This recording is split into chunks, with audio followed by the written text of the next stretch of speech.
I'm burning in my skin. Can't get them out of my head. Hey guys, hello. Happy Wednesday. Kuroi, hello. Thank you so much for joining on the stream. It is a fabulous Wednesday, and it is also the last stream of 2022 here at Puglie TV. And it's I want to say it's a momentous one, but it's just business as usual. I'm wearing my blue light glasses today because I've been having awful sleep for the past like 3 days, so my eyes are super exhausted. And I think like I know there's a lot of like anecdotal evidence or whatever in terms of like the glasses working, like, oh, it does actually filter blue light and stuff like that. And it actually makes a difference to me. I feel like my eyes are a lot less strained, or there's a lot less, guess like just bright light shooting into my eyes. So that's really nice. So I'm gonna keep these on. If I start like reflecting like I'm an evil like anime character with the eyes all flushed, then I guess I'm just planning something super devious. Hello, Max Black Cat. Welcome back. Yes, to Puglie's Human. We are gonna be drawing something I'm really excited for. I've had this, I always say this, I've had this idea for years. I just never got around to like doing it, but it is Puglie Lion Dancers. Partially because this artwork is going towards something pretty exciting. Also partially because I just like, I've always really liked the Chinese lion dance, like the lions for lion dancers. They're so cool. Like, I think there's something really rad about them. I also feel like there's something a little scary about them. I don't know what it is, but I've always wanted to draw Puglie like with the little lion dancer costume. So we're gonna do that today. But of course, with the start of our streams, we're gonna do a little chat, a little show and tell. So anyone here in chat, how are you doing? How's your Wednesday? How was your Christmas? And also, what are you looking forward to in the new year? Desire, hello, thank you so much for joining. Misaki, hello, thank you so much for joining. Oh, little show and tell because it's behind me and I just realized. So for Boxing Day shopping, for those of you who don't know, Boxing Day is like Black Friday in Canada. I got this jacket that I am absolutely in love with. I'm gonna heat up real quick in my apartment.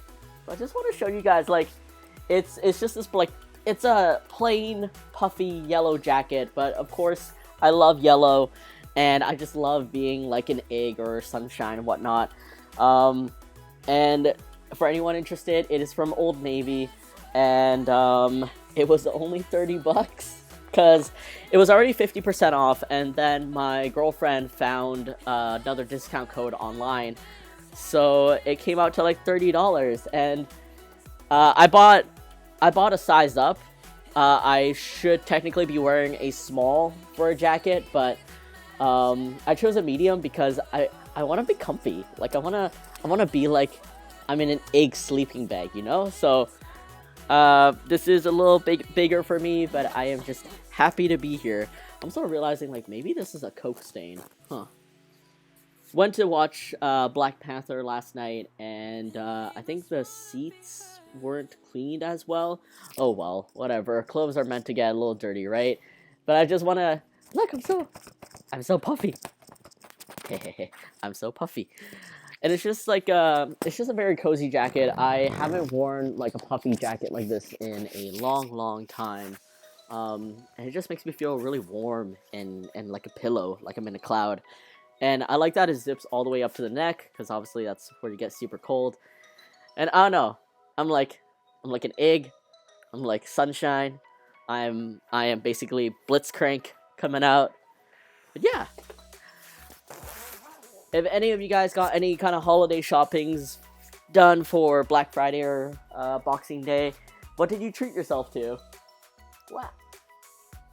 Yeah, this is currently my new favorite jacket. I mean, I usually default to two kinds of jackets for, like, I guess, like function. One is I guess now this, but then second is like this other kind of like black, very simple rain winter jacket, that I like found in Seattle ages ago, and I wouldn't say like it's necessarily that unique. There's no graphic on it, but it gets the job done. Sav, hello, thank you so much for joining. Comfy, yes, Desire, that is exactly that. I am comfy. Sav, how are you doing? I hope you had a Merry Christmas. I hope all of you guys had a Merry Christmas, Happy Holidays. Sorry, I'm just like slowly burping through my sparkling water.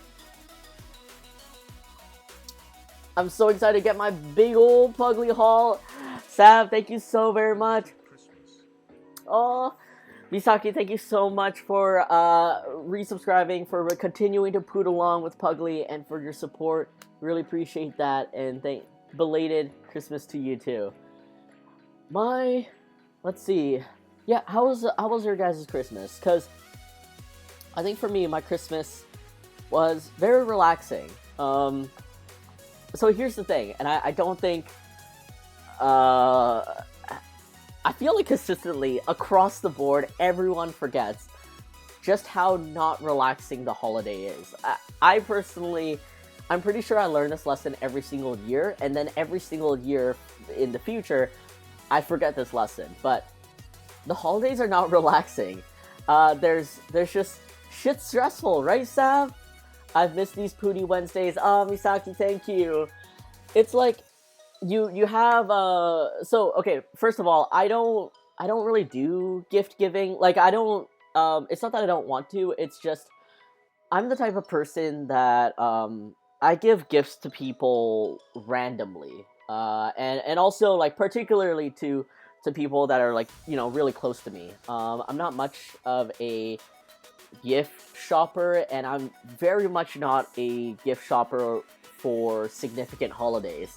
So I don't actually ever give gifts to people like on their birthdays, on Christmas. If I see something that I know that person will like I'll get it, and then I'll just like, surprise, here's a present because it made me think of you, and I think you would appreciate it. This makes me great in some ways because it's always a surprise, but it makes me awful in many ways because it's like, oh, those significant moments, that's when I don't give you a gift because I didn't plan for it. So the holidays are chill for me in that way where like I don't do the whole like errand running and stuff like that, but it's just as a small business owner, there's all these deadlines that we have to meet, right? And then you're trying to wrap up everything for like this year so that you can start the new year on the right step. And then you're cramming like seeing everyone in the span of like 2 weeks or even a week. Like your friends, your family, your friends that you've never seen in like 10 years or something. It's all in this week, and it's so nice. Like you get to reconnect with people that you haven't had the time to, and like with events, and this month being a whole event in itself, it's like, oh, this is like what I should be dedicating this time to. So your head's in the right mindset, but it always feels like so much. It just always just passes by.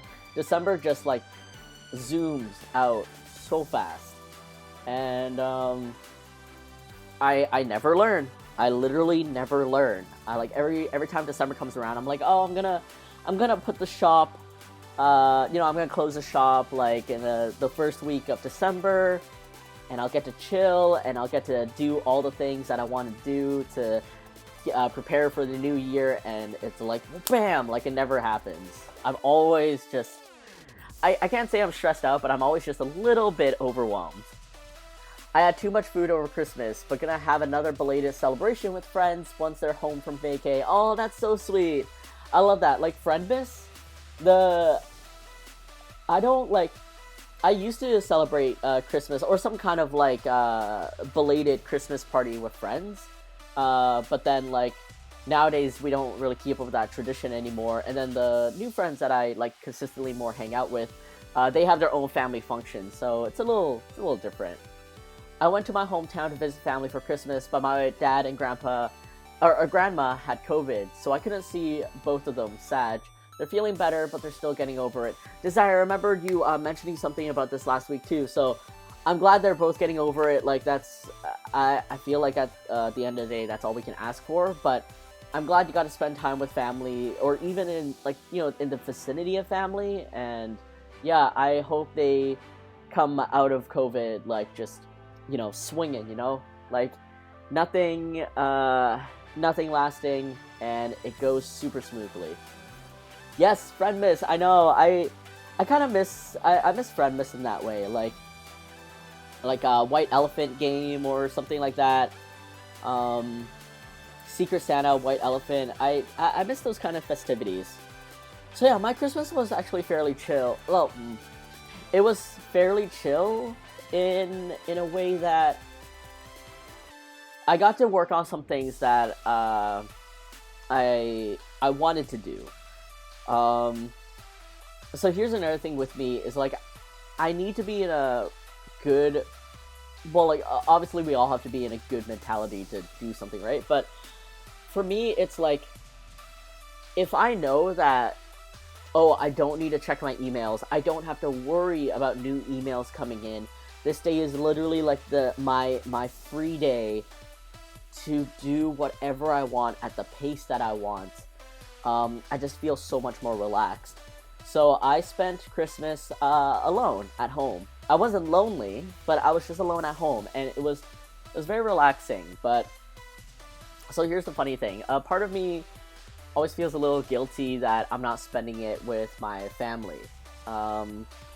Previously, like, my family would have like a bigger Christmas party because my brother would invite his friends, and it becomes like a bigger thing with my parents involved, and we do like the White Elephant and stuff. But then I think in the recent years, like, my brother and his friends kind of did their own thing, and my mom and dad just like chilled at home. And since I moved out, I've just been like relaxing at home and doing the things that I want. But I felt guilty not spending it, at least with my parents, because they're my parents.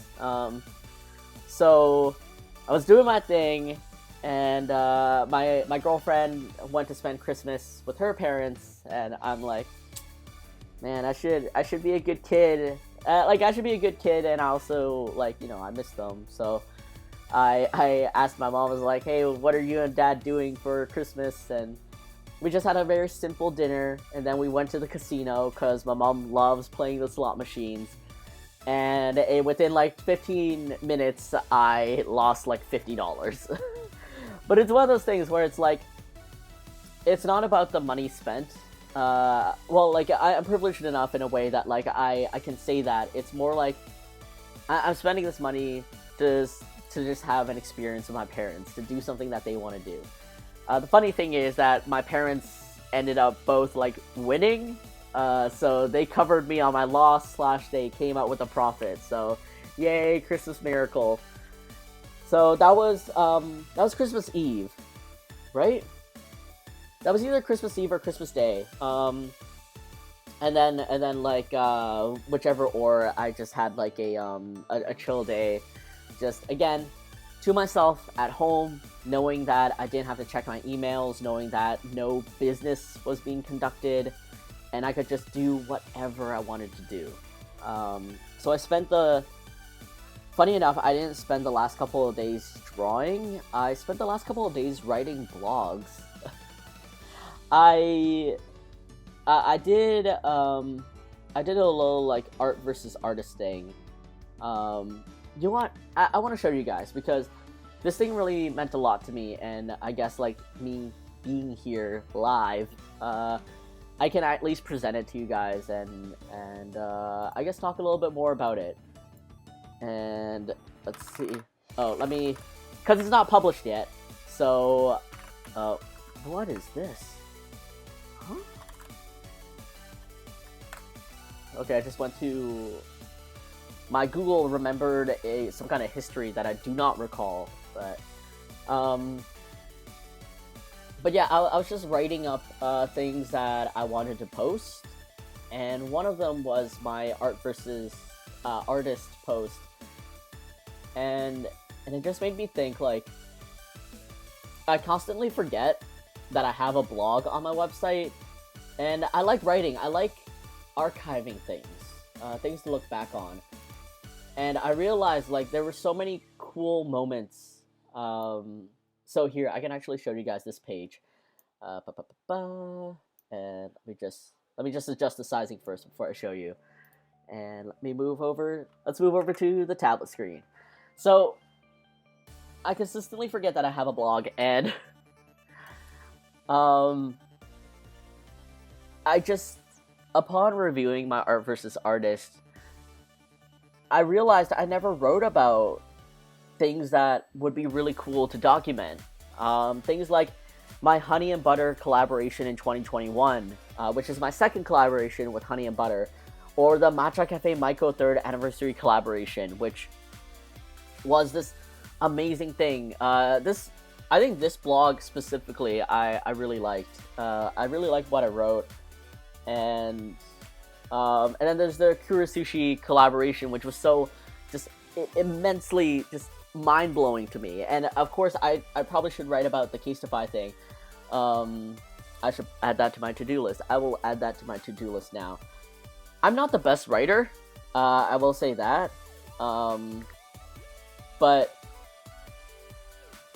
I keep trying to remind myself that, like, my blog doesn't need to be professionally written. I'm not a journalist by any means. I'm just a dude trying to tell a story, trying to give a little insight, or just maybe this is more for me, like, to look back on and be like, oh yeah, that's what happened and stuff. But the thing I wanted to show you guys was the art versus artist post, which is gonna be going up anyways on December 30th. But it was just this. See, that's me with my new jacket. That was me trying it on at Old Navy. And let me just hide that.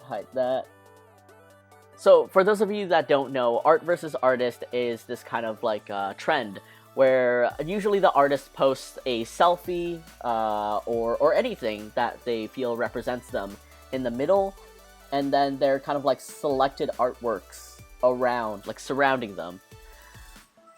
Thanks for thinking it's cool, Desire.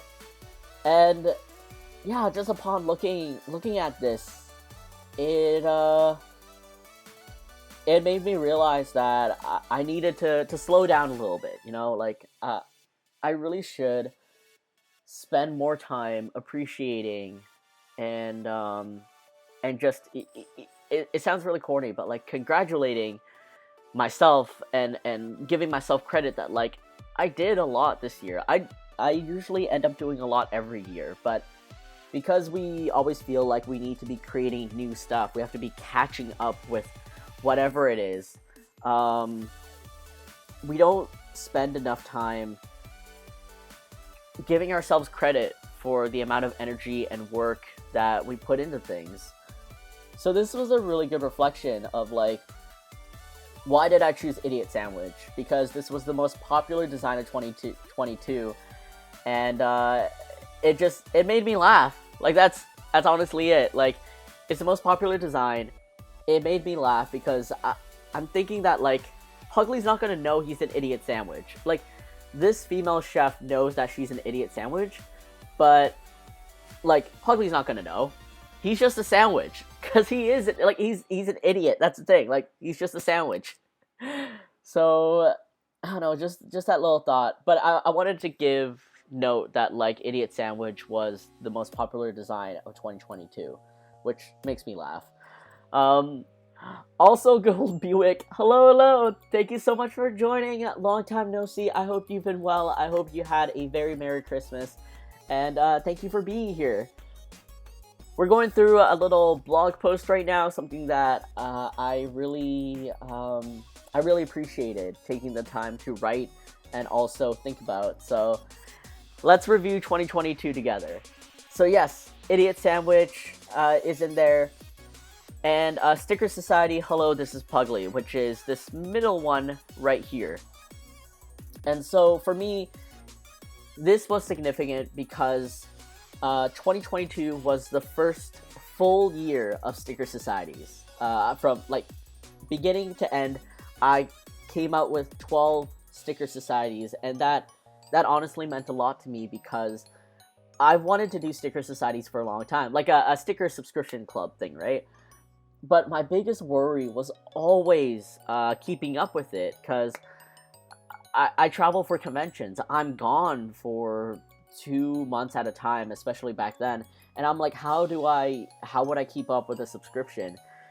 So this year with conventions being back and me traveling for it, I was just really proud that, like, there were some crunch times for sure, but I was really proud that I was able to keep up with it, that there were no societies missed, cult offerings every month, and I hope everyone that was part of the cult really, really enjoyed it. A very Merry Christmas was had. Yes. Very good, very good. I am glad to hear it. All that good food, very good Christmas, very good cheer, all that good stuff. But on top of all that, why the Sticker Society, specifically Hello, This is Puglie series meant so much to me, which is this month's or January's Sticker Society, is that, like, I draw Puglie differently now. I think I draw Puglie better now. I think he's a little plumper, he's a little rounder, he's a little cuter. And it's wild to me that, like, yes, it's been 8 years since his creation, right? But I've always looked at Puglie and I'm like, he's simple. He's not... I've always thought that, like, he's not an illustration or any kind of artistic skill that anyone would appreciate or anyone would admire, I guess. Like, as an artist or something, you would look at a beautiful illustration, right? Like a painterly illustration, and you'd be like, oh man, that's so beautiful. Like, look at that rendering. Look at the digital paint strokes and all that. And here I am drawing this very round and circular boy. And I'm like, you know what? I know that he will probably never be admired for skill or anything. But to be able to look back and, I guess, in a way, admire my own skill and how I've been able to grow and I've gotten better at drawing him, at how I want to convey him, just really meant a lot to me. I think for a lot of artists, it's hard to actually feel like you're improving at your art until you, like, draw something and then you look back at an old thing and you're like, oh wow, it's very different now. So that's why I'm celebrating two things: Sticker Society and also this series of Hello, This is Puglie. And then third is a pretty big roundup of a couple of things, but it's the Case-to-5, Matcha Cafe Maiko, Oda Fest, and Kurasushi collaborations. Purely, it's just because, like, I got to collaborate with other businesses, and what really means a lot to me is that these established businesses want to partner up with me and my humble little pug. And that means a lot because when you ask someone to collaborate, I think there's a lot of meaning behind it. I put a lot of weight and respect behind it because that's you trusting another artist, another creator to represent your brand and to do justice by it, to do well by it. So for these kind of businesses that are outside of the artist circle, you would say, to trust something that's pretty out of the box for them to partner up with them, create an event or whatever, that means a lot to me.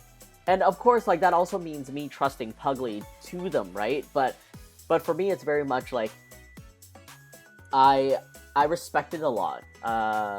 It's like, you are an international company. You trust me enough to handle your brand, your logo, and to do right by it. And I will absolutely 110% respect that and do my best for that. Yeah, with your baby, yes. So I just wanted to celebrate all these collaborations that I was able to achieve, that I was able to get done and planned and everything. Thinking back to it, it's all such a rush. Like, there's so many deadlines and schedules that you have to hit, and it's scary and it's overwhelming. But I'm glad my team and I were able to get through it, and hopefully this just means more collaborations in the future or more returning collaborations. Fourth is really simple. It's Anya Puglie. And for me, this is kind of like my link to like fan art. Like, literally here, y'all have been asking for it. I've been asking for it. Yes, I want more anime fan art, and I'm going to make that time. So thank you all for taking Puglia for all your ootings. And then last but not least is the Japan market featuring the grocery bags, because Desire, thanks for the love. This is another two-pronged thing. It was my first time exhibiting at Japan Market, which is a local Japanese market in Vancouver here, and I did the summer and winter one, and I was just blown away by the amount of local support that I received. And what really stands out to me, what really, I feel like, not like matters to me more, but just it makes a impact to me, is that the people that supported me, that goes to these markets, are not the people that would normally visit a pop culture event, like an anime or comic convention. So to have people outside of like your niche still appreciate your creation just as much, it really meant a lot.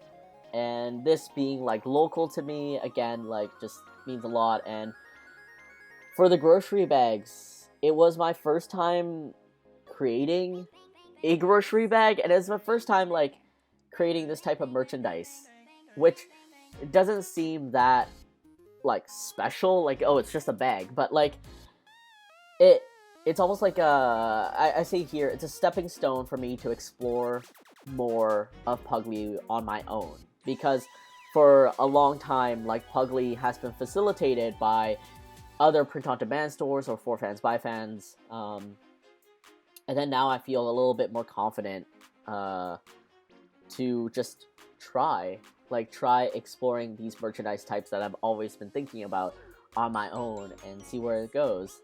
Terracide, hello, thank you so much for joining again. Really appreciate that. Hope you had a very Merry Christmas, and hope you're just here to chill.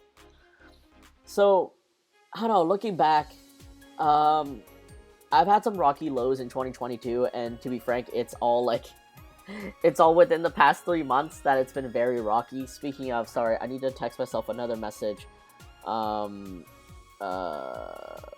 because I need to follow up on an email. So, the past 3 months have been really rough on Puglie and I. Nothing that is, how should I say this? Nothing that would like crash and burn Puglie by any means, but it was a very hard learning experience that was taught via throwing me into the deep end. And I'm still dealing with it a little bit, but I also have to look back and appreciate all the highs that I had, and the hard work that my team and I put into doing all the things that we achieved this year. So yeah, I'm writing this post, like creating this post, and just thinking about like, why did I choose these types of artworks, like these posts to make. Yeah, allowed me to really think about it and just appreciate it. So I hope all of you get a chance to just take some time to reflect about your 2022. Think about, I think it's very easy for us to think about the lows that we've had, like this bad thing happened, that bad thing happened, and I struggled through this. But I think it's very important to try to actively think about and remember the things that you achieved, no matter how small.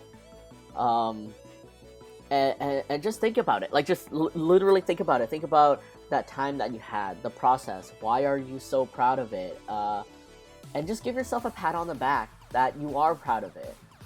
And just appreciate yourself. I think this is what this post did for me. So instead of an art versus artist for you guys, it's like me versus the world, or me versus life for all of you. Totally agree. It's easier to think about our failures than our successes. It's always good to put things into perspective. For sure. For absolutely sure. Like, I can't, like, even within all this, I can't remember all, like, these specific good times, right? Or there's some good times that I didn't even incorporate into this.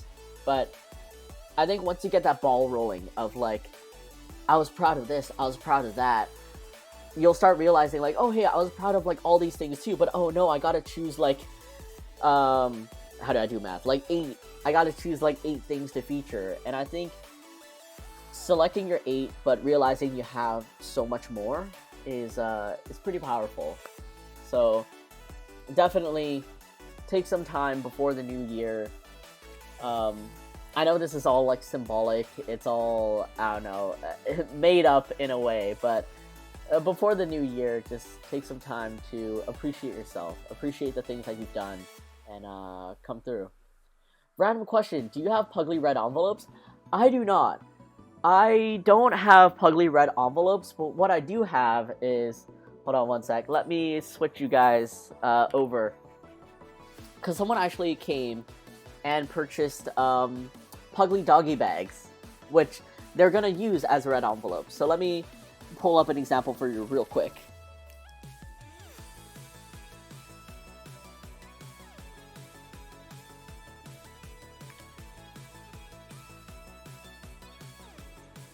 So I have been thinking or meaning to make Puglie red envelopes, but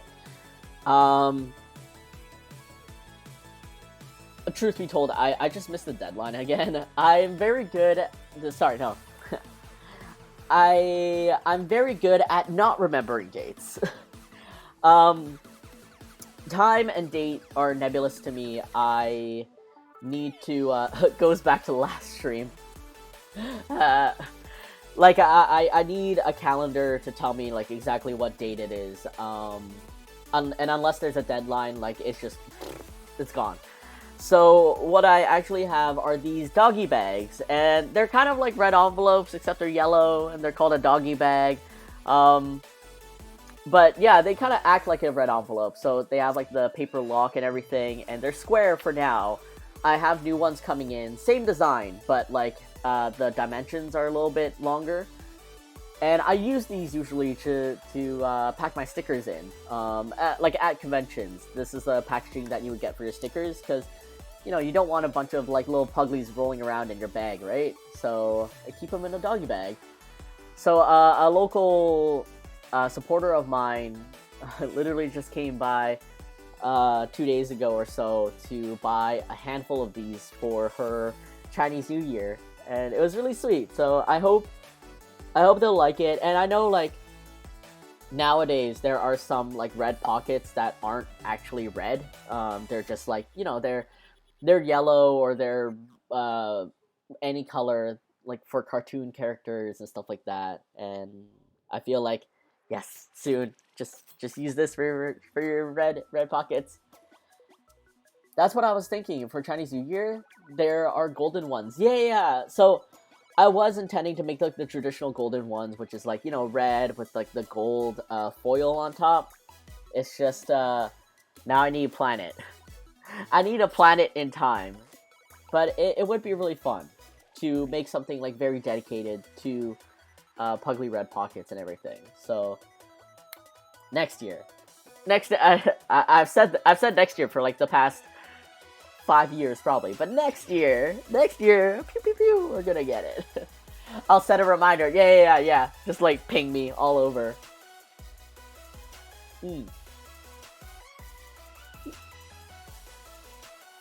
But let me switch on over back to this blog real quick. So that's the art versus artist. You can read like my actual words and stuff. I think December 30th. Pretty sure that's when I plan to post it. But I just felt it was a little bit more fun to just like talk about it with you guys. And I think one of the blogs that I'm really proud of in a way that I was able to tell just be Be More Me is my Matcha Cafe Maiko 3rd anniversary blog. And it's a pretty long one, but I think it was like a lot more personal to me. Always good to get more context. I mean, like, I think I get a little bit more detail. Excuse me, the sparkling water is just attacking me. Just, how dare. I think, like, my writing gives a lot more detail, but I want to convey the energy that I have when I write these blogs. My daughters love the Puglie stickers. Oh, thank you so much. I'm so glad. I'm so glad. And, yeah, so this Matcha Cafe Maiko 3rd anniversary collaboration post is pretty long, and most of these is kind of like my behind-the-scenes write-up. And then I talk about, like, remembering what I felt that day, and just giving more backstory to, like, oh, why were you nervous, Huge?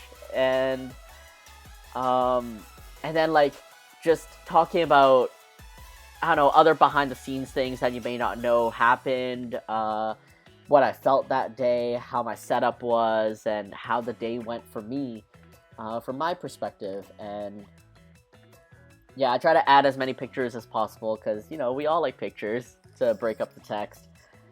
And then in the end, I usually talk about why it was so special to me, or, yeah, like, why it was so great. And I'm gonna slowly release these blogs in the new year. And yeah, hopefully some people will enjoy reading them, and if not, they're just for me to look back on. So I am very A-okay with that. Alright. And one last thing before we get to drawing is a little bit more show and tell. Pictures, yes! I don't know, like, pictures just... pictures mean 1,000 words, right? And it's just... you see that, and it's just nice than reading, like, walls and walls of text. So, let me... So we're gonna go back to showcasing a little bit of, the... oh, wait. Oh, I didn't cut that yet. That's why. That's what it is. So, you guys remember the Puglie Poot Truck series, the blind pin series that I am preparing for in 2023? I got this printed out. I just need to attach it and cut it, and I guess put a little bit more planning into it. But I got the first samples of the pins, and I'm excited. I'm nervous. Excited, nervous. We need a word for that. Like, the Exservice. Exservice. It's just... actually, it sounds like you're nervous. I don't know, it's just like, it's a mood. Excited and nervous. It's all encompassing. But I got the sample of the pins for these. I've already sent in revisions because there's some things I want to fix up. I'm not going to show you guys the secret one, of course. But I want to show you guys just how cute they turned out, and I guess how big they are. So the back, I have it specifically made Poot Truck Puglie Series 1, and then it's just like one of 6 that you can get. So this is the pizza one, and they're hard enamel, gold plated, so they're like shiny, and they are screen printed, so they have a little like extra detail printed onto the pin itself. And so we have the pizza, we have bubble tea, and then we have ice cream. Nerve-sighted. Yeah, nerve-sighted. That's it. I am nerve-sighted, guys. I am nerve-sighted about everything. Here's the ice cream one. And a lot of these, I needed to adjust a little bit, specifically with the colors. We have the hamburger.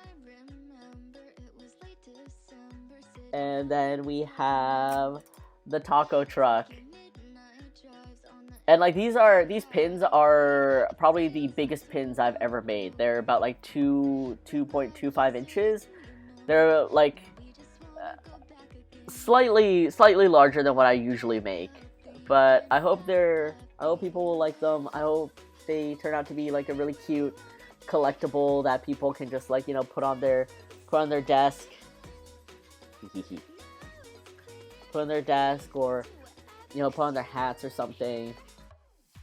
And the whole like blind experience, the fun of making it kind of like a random draw kind of thing is also an added thing to it. So here's hoping. But yeah, I got these samples in. I tweaked them already, sent in revisions, paying a little bit more to hopefully get what I want. And I'll take 20, Max Black Cat. And I'll have a deal, of course, if you buy the whole collection outright. Like, you just want the complete collection, don't need to randomly draw for them. I'll have a deal for that. And thank you for thinking they look amazing. And yes, Desire, thank you for loving the burger. Shut up and take my money, Max Black Cat. I appreciate you guys. I'm just... There's been so much planning, ideas, wild and stupid ideas that I put into this. And, I really hope all of it work out. I really, really hope all of it work out. I'm just... Like, you go with your Puglie mail, it's like a bag, and... just, so many things, guys, so many things. So many things. I still need to check out, or I still need to plan my display for these two. Not this box display, but I have an actual like setup display that's a little bit more immersive. I'm so scared. I'm so scared. I'm so scared. I'm nerve-sighted. Nerve-sighted. Nerve-sighted. All of us. But I feel like that's probably all I have in terms of a little show and tell.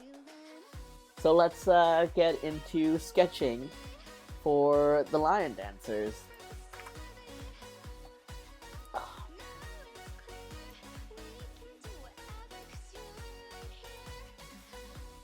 And let's see, that is on a 45. Change the brush, change the color. Kuroi, thank you so much for the hydration. I'm gonna drink my sparkling water and then I'm probably gonna burp through it.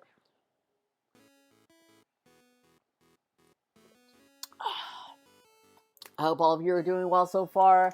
Thank you so much, any lurkers out there that are lurking and working with me.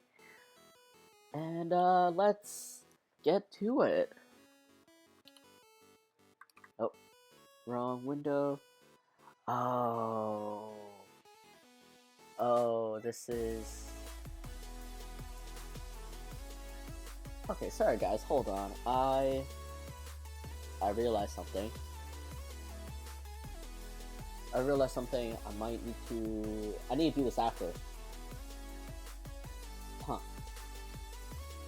Alright, hold on 1 second, guys. So, long story short, I had downloaded a new driver onto this computer for a new tablet that I thought I was going to keep. Which kind of messed up my current settings. And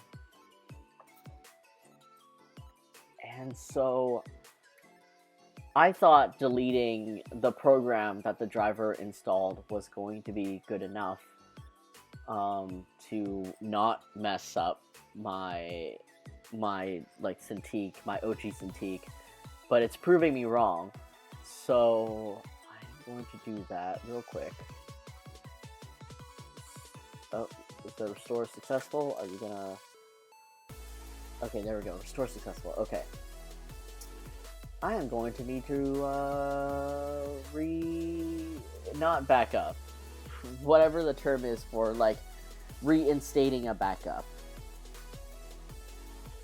which I don't think I made many changes to in here. I'll see it. I'll look into it.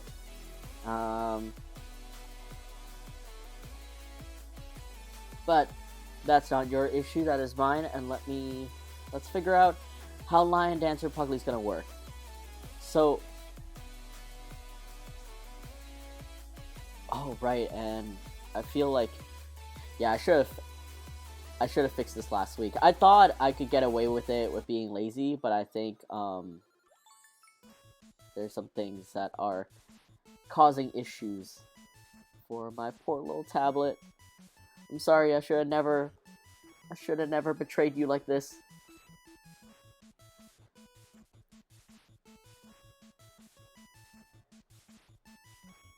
Alright, so we have Puglie's head, which is kind of like Jube-like. And see, like, lion dancers need their arms to, like, raise, like, the head and stuff, and, like, move it. But Puglie's arms are so stumpy, but we're not going to question it. We're not going to, we will not question how this works or, like, any anatomy or reality of it. We're just gonna go with it. Like, maybe Puglie, every time he needs to make the lion, like, raise its head or hop, he, like, actually pushes up the head. Like, so it always, like, pops up a little bit more, because he's so short. And, I should have drawn the body first. Oh, he just gets, like, plumper and plumper every single time. So, I should draw...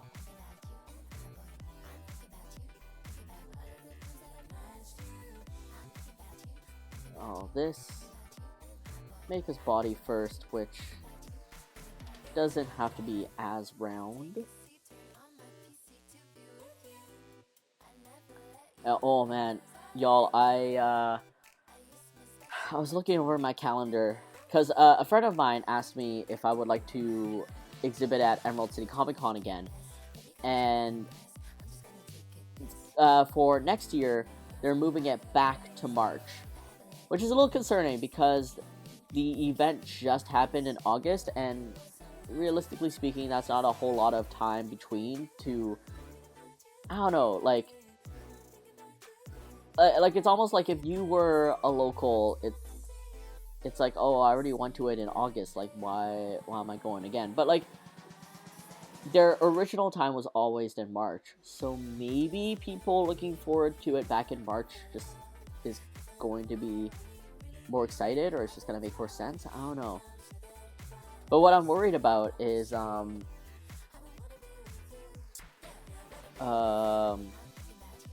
schedule, because I was just looking at it, and, like, if I apply to a local Japan market event, and Emerald City Comic Con, I will have 4 events back to back to back. And I am concerned, obviously, because that is a very rough way to start the year.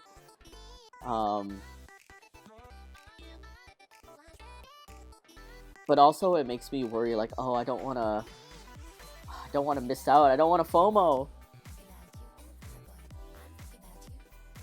But there's never a dull moment here at the at Puglie's headquarters.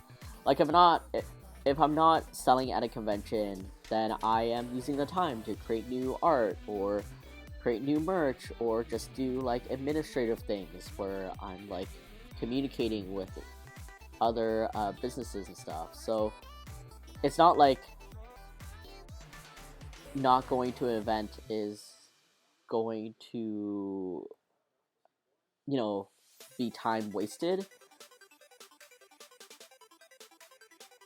But it's definitely supportive in the way of, like, oh, income. Time to train up Proxy. Oh, man. My goal Time to even find a proxy. You know what though? Like, above all else, I feel like my main goal is to find a content creator.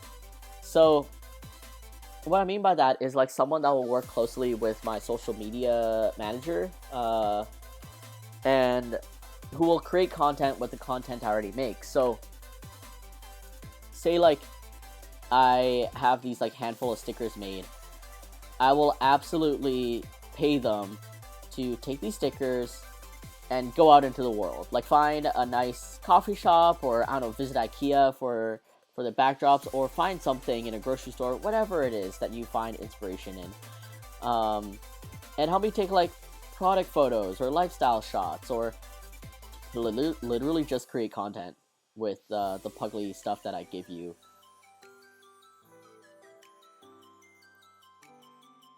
Because I feel like what I really miss, or what I really need help with, is that, like, creating content and making sure each Puglie has had a decent amount of time in the spotlight, so that they can be appreciated, and people that want to adopt him do know and can know.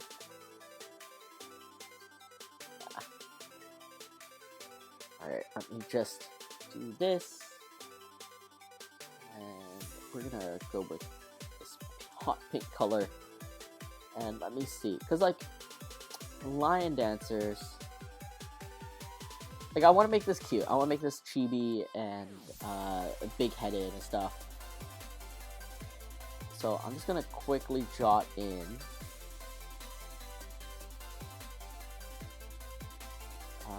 what this might look like. So we got that mouthpiece, and then this curves over. I want this to be exaggerated, because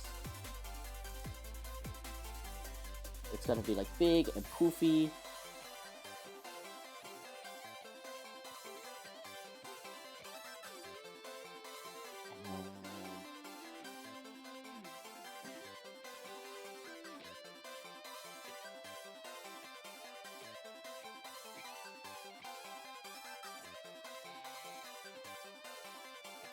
Right.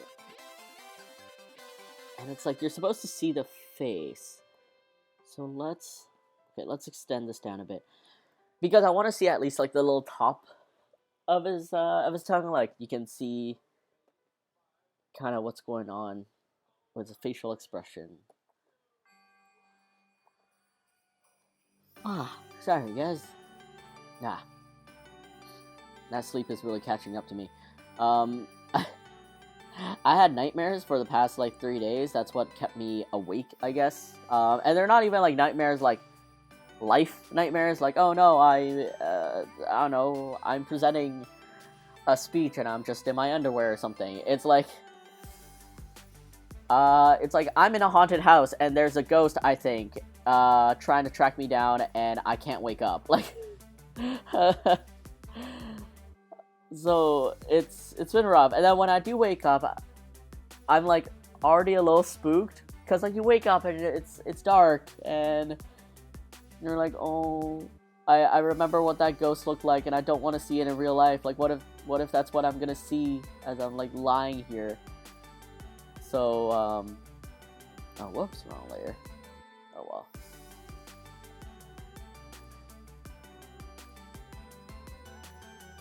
So I already have a hard enough time falling asleep, actually.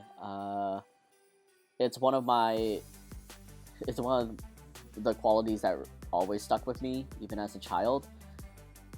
When I was a kid, my mom would always poke fun at my eye bags to like relatives and friends and stuff, and she's always like, I don't know why her eye bags are so dark or so deep. It's almost like she works as a thief at night or something. And I'm just like, I don't know, man. Like, I never understood how people can just fall asleep the moment their head touches the pillow. Like, I I don't know if I remember growing up wondering, like, is this how everyone is, or is there a better way to sleep? Because I sure do not know. Like, I honestly stay up way past my bedtime, obviously, but I'm in bed, rolling around, because I just can't fall asleep. And that has always stuck with me. Like, until this day, I still have issues falling asleep. I think when I exercise at night, or if I'm just exhausted from a very long day, I fall asleep way easier. So maybe it's an energy level thing, but it's very much consistently, even if I work out at in the evening, or like I spend a lot of energy that day, I just don't. So the past couple of nights, I've just been like rolling around in bed, trying to just fall asleep, and then when I actually do, I just get automatically woken up in the middle of the night, either from like maybe the heat, or a nightmare. Like I force myself awake, or my body's just like, "Hi, hi, you're awake now, right?" Oh, whoops! I should extend this.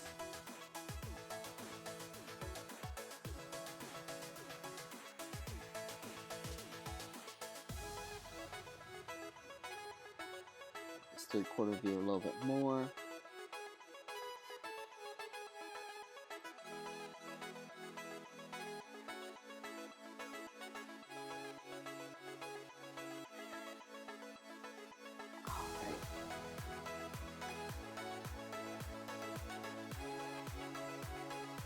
Oh yeah, and I don't know how many of you here are gonna watch Black Panther.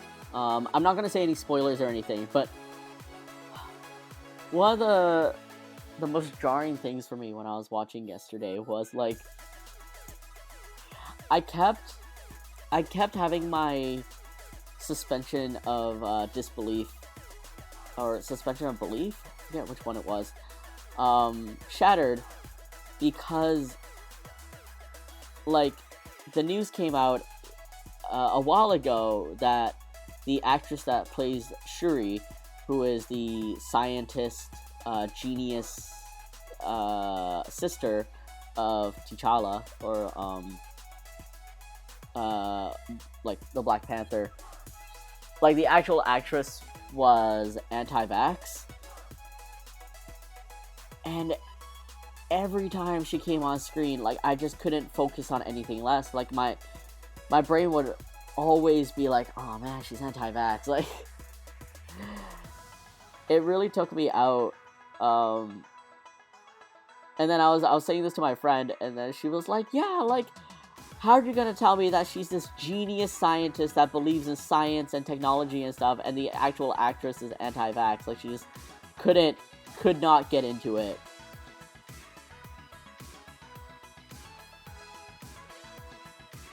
Alright, let me see.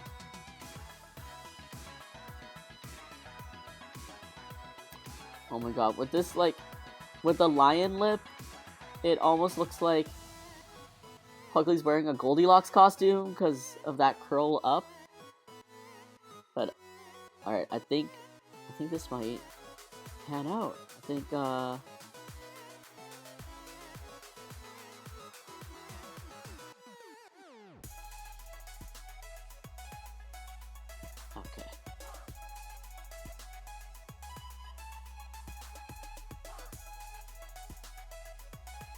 And let me fix up this a little bit.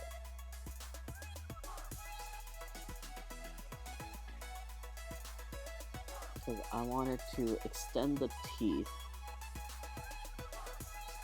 so that it will encompass the ear. Make this lip curl over a little bit more.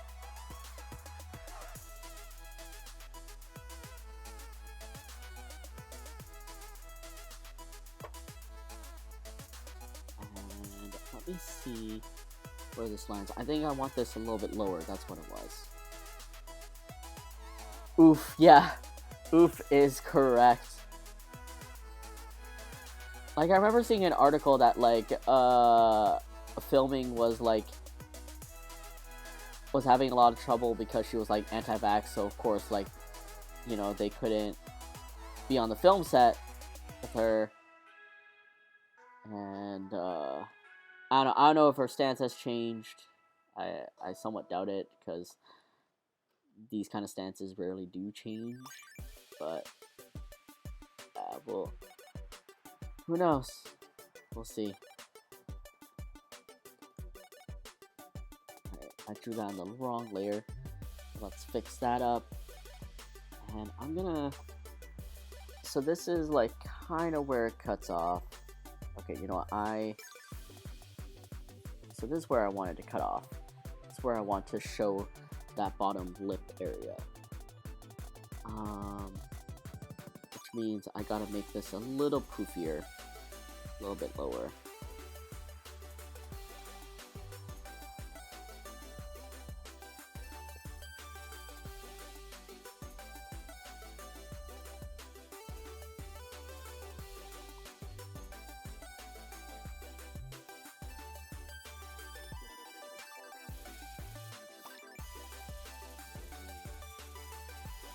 Do a circle like so here.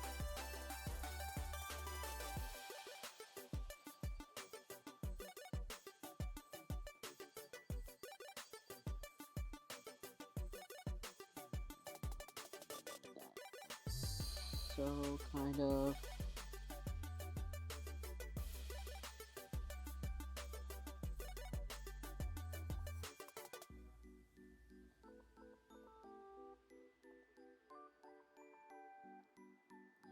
And let me just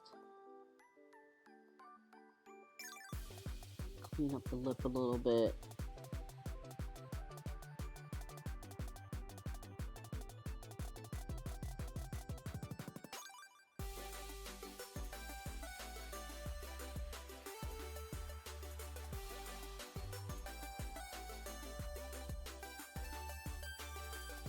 I feel like this is gonna end up bigger than my canvas allotted it to, but that's okay.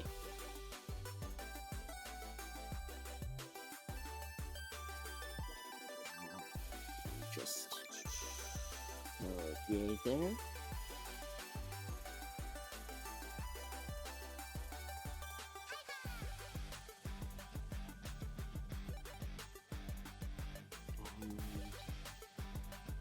I guess the mouth doesn't always have to be pointy. It's just it's like a D shape.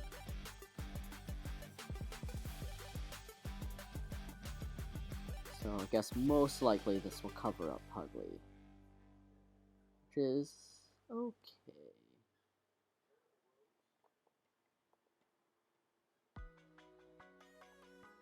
Hello.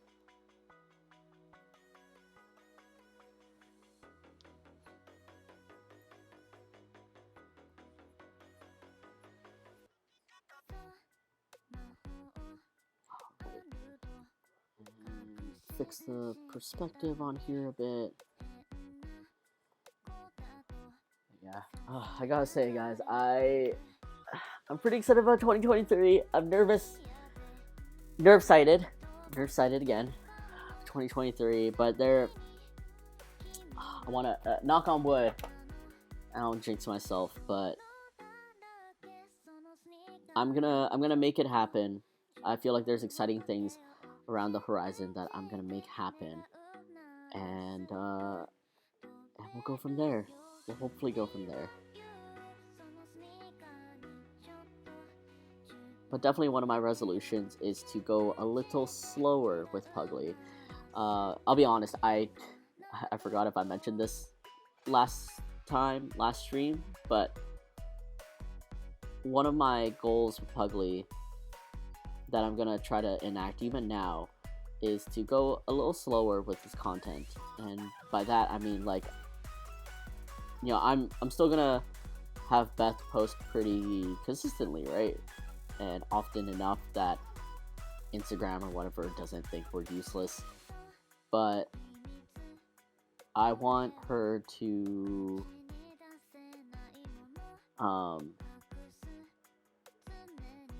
or I want to extend the lifespan of each Puglie that I draw, because realistically, in our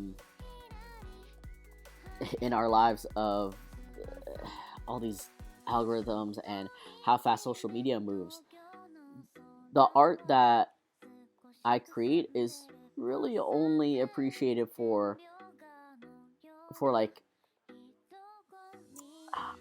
I want to say 2 seconds at best. Because someone's gonna scroll, see the photo, laugh at it, or just be amused by it, and then scroll forward, like just keep scrolling. The most I can hope for is like someone laughs at it, thinks it's relatable, sends it to their friend who they think they'll like and whatever. So I don't know. I've come to realize that I have a handful of designs and things that a lot of people haven't even noticed yet. Like, they don't even know it exists. And I was like, dang. Guess I should spend more time on each one. I love the backless dress you made for Puglie last year. Oh, Max Black Cat, thank you. Those dapper and gorgeous Puglies will definitely be making an appearance again this year. Just as my Happy New Year's post.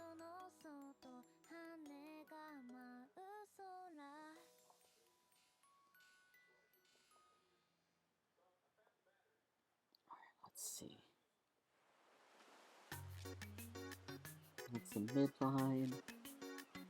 But yeah, I looked at it and I was like, oh man, I should make new art, or I gotta make like a Thanksgiving post or like a New Year's post and stuff. And then I was looking at it, I was like, well, why do I have to consistently keep trying to play catch up with like making this, making that and stuff? Why can't I just reuse some of the art? It's not like they gone bad. Like, I don't know, it's definitely a hard mentality to break, because like, of course you guys want to see new things and I want to show you guys new things, but at the same time it's like I spent I want to say like 3 hours drawing those Puglies, only for it to be enjoyed for like 2 seconds. And so yeah, I wanna do Puglies more justice. I wanna do better.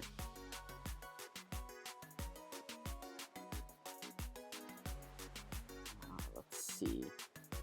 So you have like a sharp tooth, it seems, just to get the idea across, which I totally understand.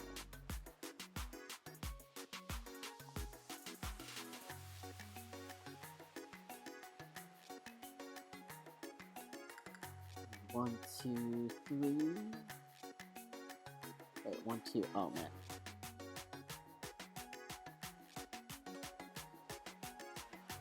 Okay, it's still light. Sorry, checking the camera to see if like we still got light. Alright, let me hide some of these lines so I can actually see what I'm drawing. At some point, like, the line work gets a little bit too messy, and I'm like, I can't see what exactly is happening.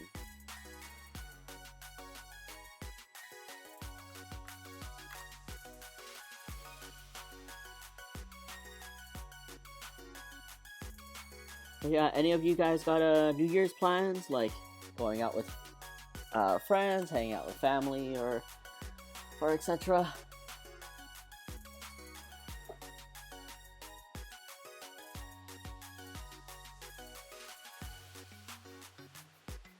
Let's see how to do this.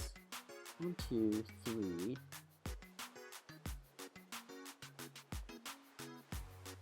I need to fix up this mouth a little bit better.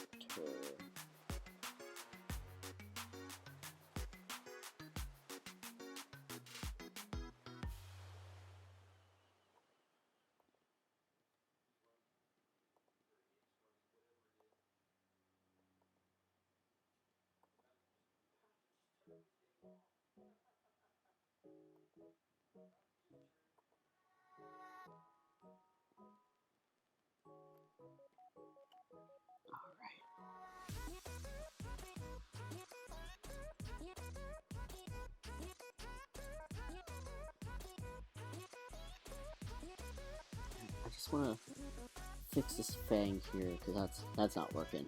It's not how it's supposed to work.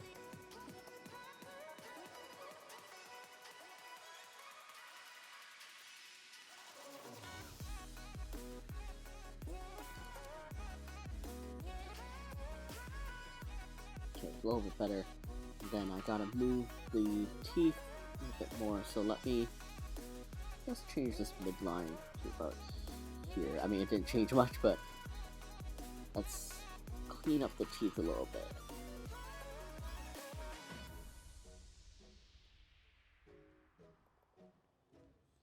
And we're gonna stray away from the traditional, kind of like rectangular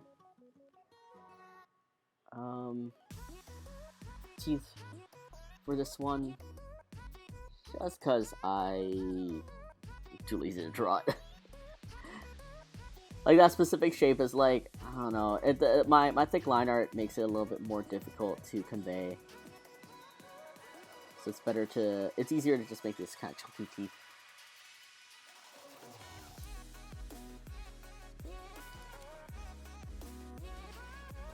Oh man.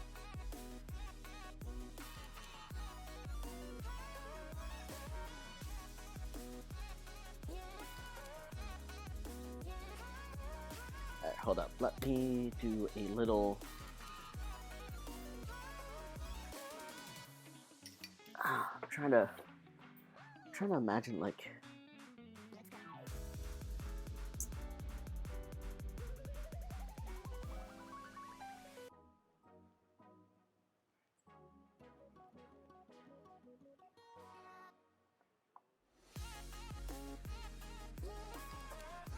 I guess it would be cinched a bit more. Okay. Perspective. Always learning.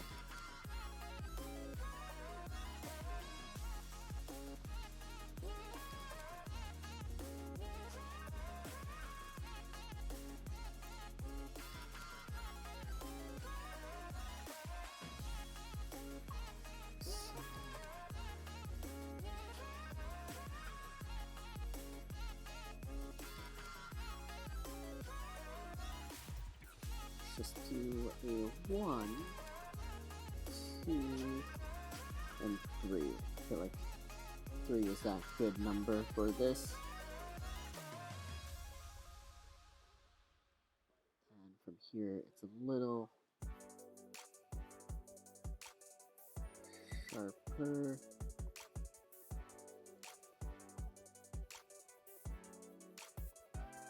Clean this up here.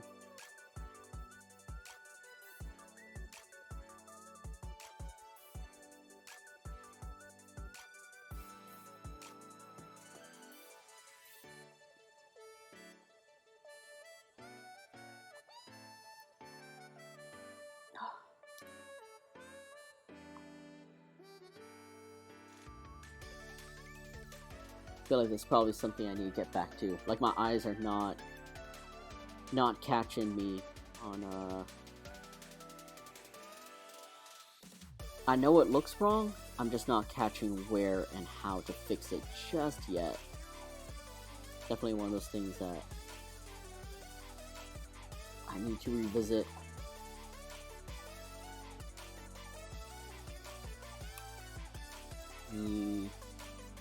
Work this out first, though. I'm too lazy to keep erasing and fixing it.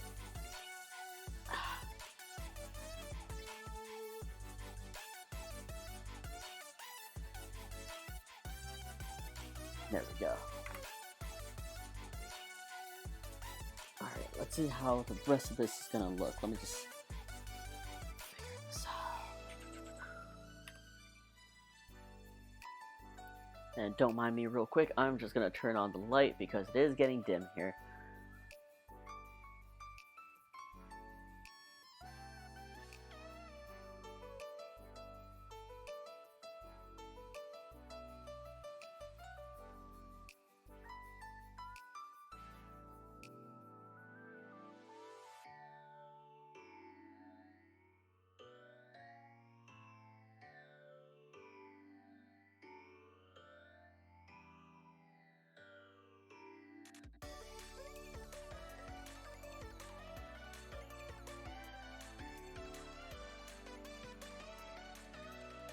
There we go.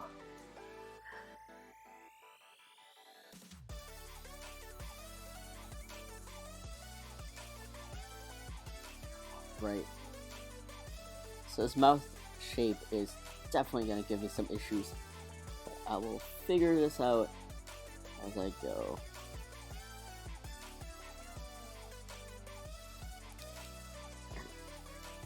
Attached to the bottom part of this mouth is usually... Okay, wait. Okay, it usually has that ridge.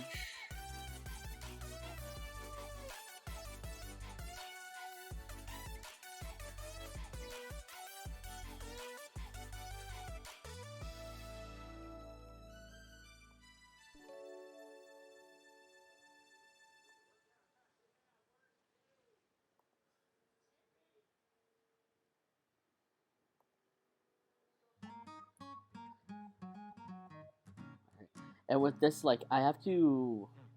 One of the things I have to, the hard part of Puglie is simplifying things. When things get as detailed and complicated as something like this, I have to know where to cut out the details so that it doesn't become like too jarring and overwhelming. And I'm just gonna draw these lines in here for now because I'm gonna use a stroke effect to just make this a little cuter. And they're not all random lengths, they are curved in their own way.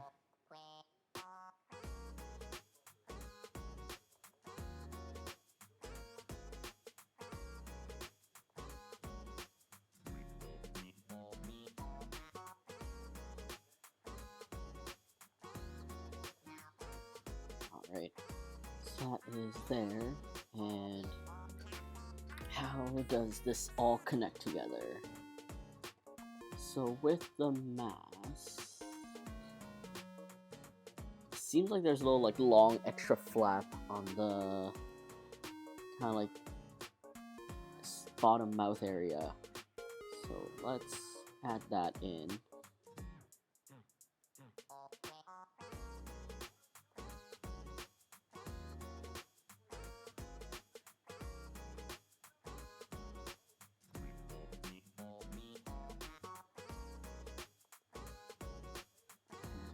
Do the equivalent of this on here, kind of just like show that it's in the behind.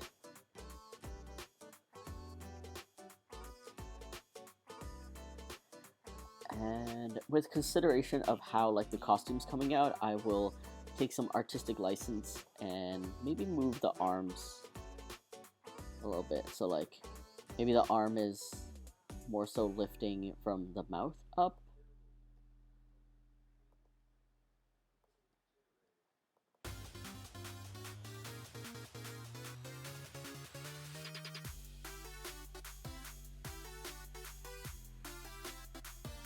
Clean up this thigh area.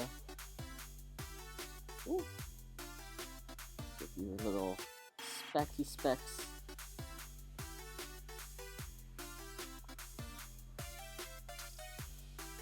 Alright, and here's the big fun part.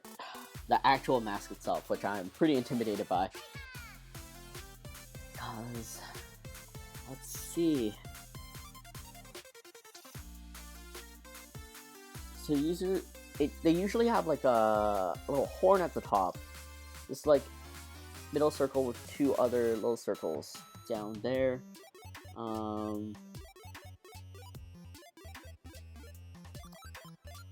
No, so let me try to break this down into simple shapes so that I can process this a little bit better. So I have this like curve, like it's not circular whatsoever, it's almost like this curve. So usually my process with this is I'm gonna draw this as I see it. That's usually the simplest way to go about it. Actually learning from what the real source is, and then after I draw it, I'll be able to be like, oh, I want the eyes to be bigger because of like the style. I think it'll look cuter this way, and then I'll take out certain details to be like, okay, this fits better with like the lack of detail that Puglie has. So I think like this doesn't actually round off. I believe it just turns into a mane, but I'll probably need to source other sketches to triple check that. But for the time being, I'm just gonna scribble in like the main area here.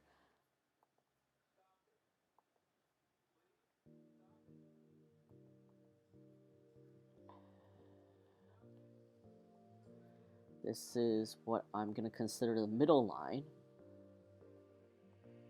The air is thinner as we climb.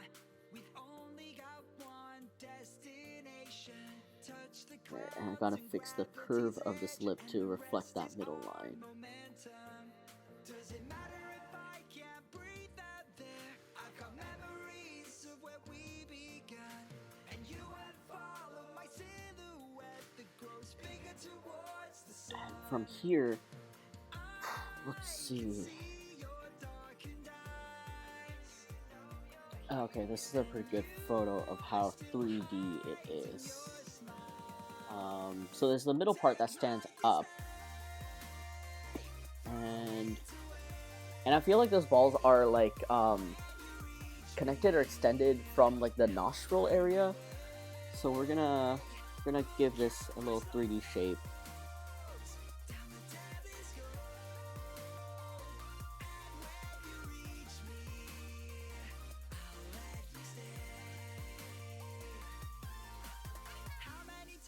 And it curves outwards, so this is where it extends from the bottom here.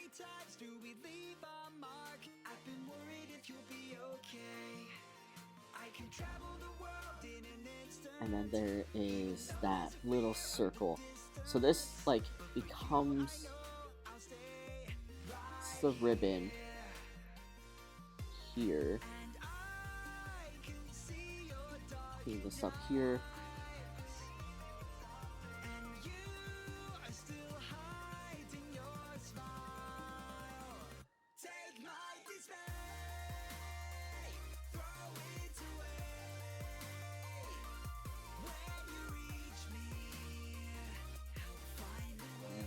This is where a circle comes in, about yay here.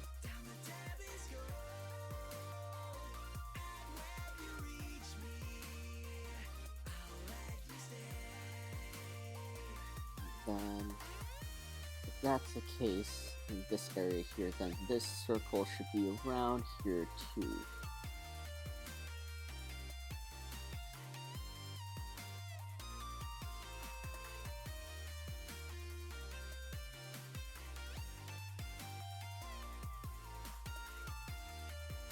Alright, just roughly putting this stuff in.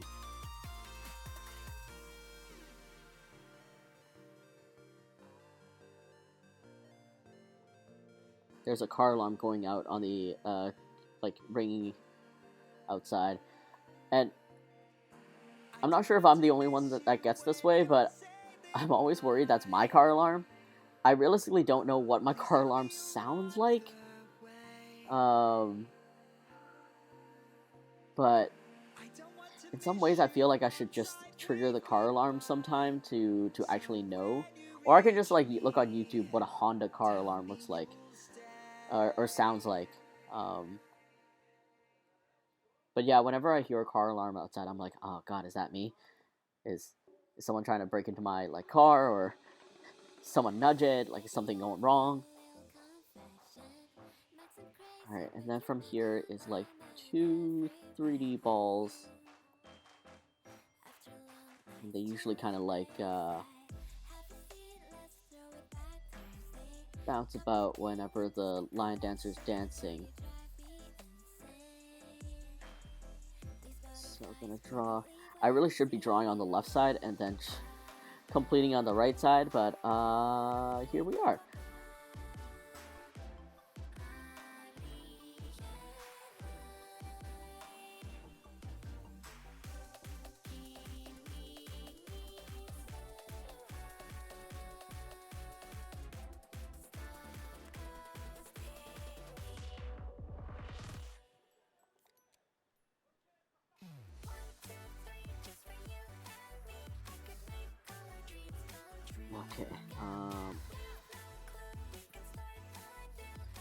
Oops, that's a little bit too large. I'm just gonna quickly expand this.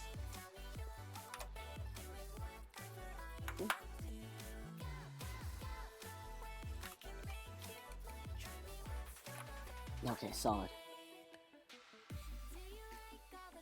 And then there's that little another round bump right about here.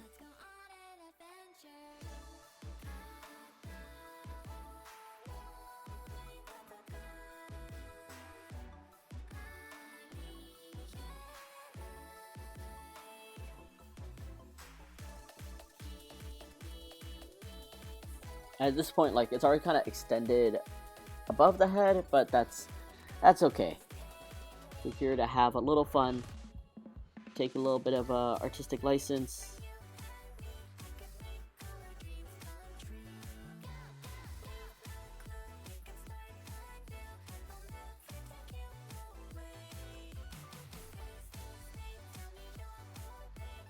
Alright, and right now those, like, nostril ball things are looking like eyes, so let's fix that because that looks hella creepy.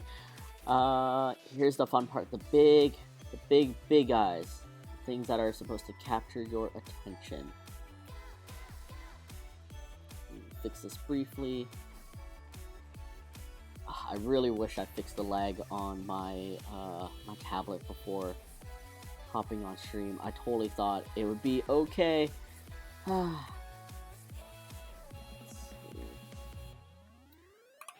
This will need to be extended a little bit just to look similar to the one on the right.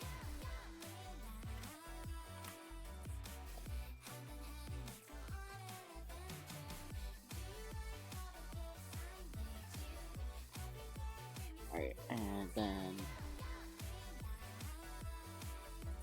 you know what, because okay, let me draw this first. I can already tell that this is very this is gonna be very not anatomically correct to these lions. But let's draw version 1 first. I think sometimes it's really important to just draw out your bad ideas, like draw out your bad anatomy, your first conception of what it's supposed to look like, and then once you draw like your first conception, it's like, okay, all these things are wrong and I will fix them now.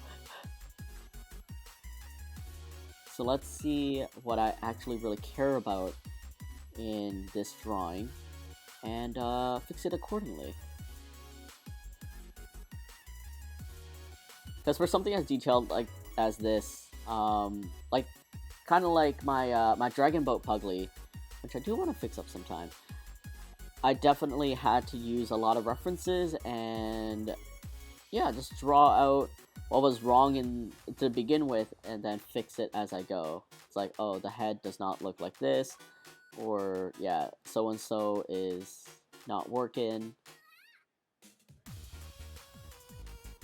But I love the exaggeration of the eyes here, and I see this like extra decor just back here. So at this point, I'm a little half and half, like following the references and also just going on my own. And of course, we got the wild eyes of these things that really tie it all together.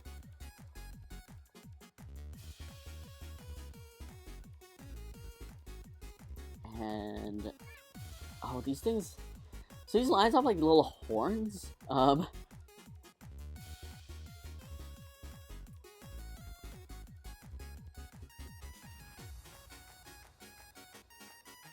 I'm gonna do that.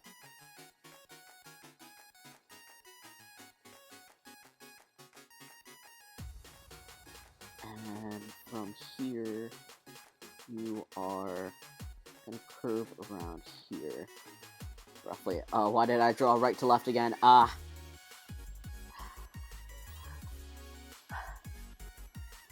Do not learn from me, guys. Learn from my mistakes. My many, many mistakes. And I'm just gonna copy from this reference real quick, like where they think that eyebrow is roughly.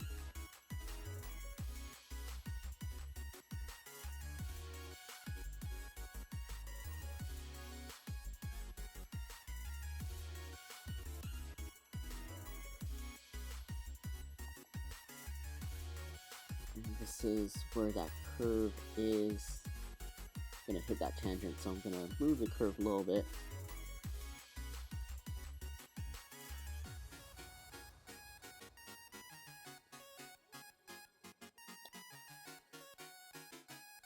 It seems consistently, like, the eyeballs don't really bulge out, it's really all in the eyebrows. Alright. And I think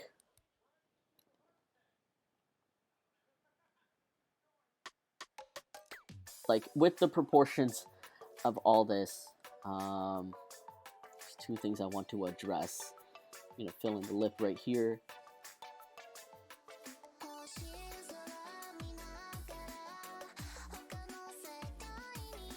First is the size of the lips or the jowls. If the eye is already this big, then the jowls definitely need to be bigger. So we're gonna, yeah, okay. Yeah, give it a slight curl, you know, like it's smiling. And I'm gonna add the fuzz later. I'm just doing like basic shapes at the moment to get this feel down.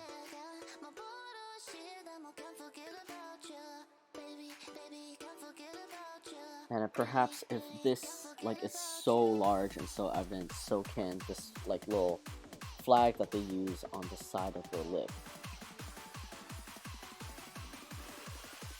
Like yay around here.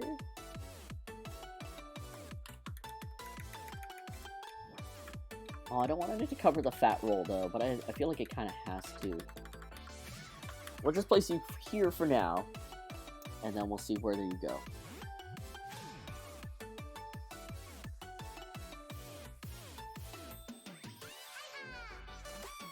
And then right here, gonna bump this up a little bit more.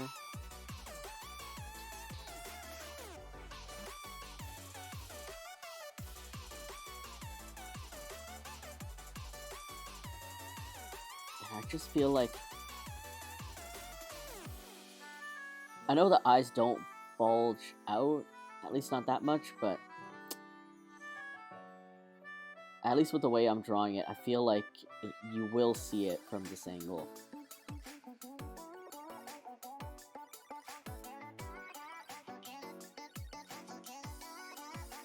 Just gonna color this in so I know.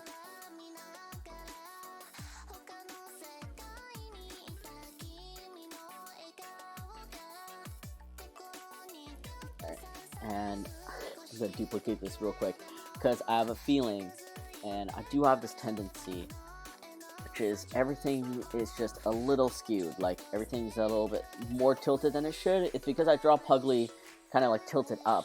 So I think in an attempt to kind of tilt that to go with like his angle, I end up skewing my own artwork. It's definitely something I need to work on in terms of like my perspective and stuff. I feel like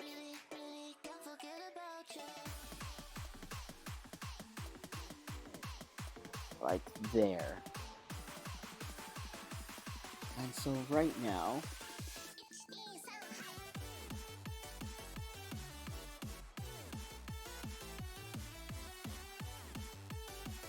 let's see where I could do better.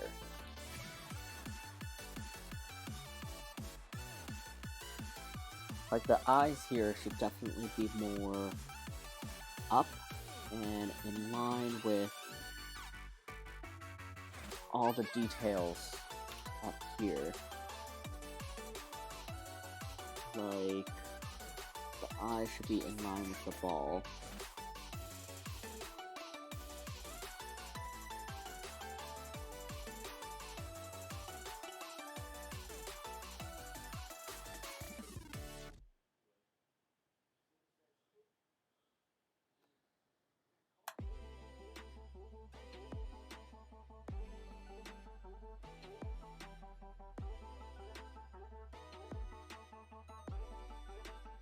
Sorry, y'all. I'm just processing right now.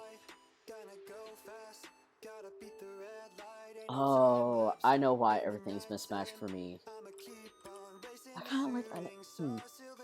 See, I drew Puglie more like.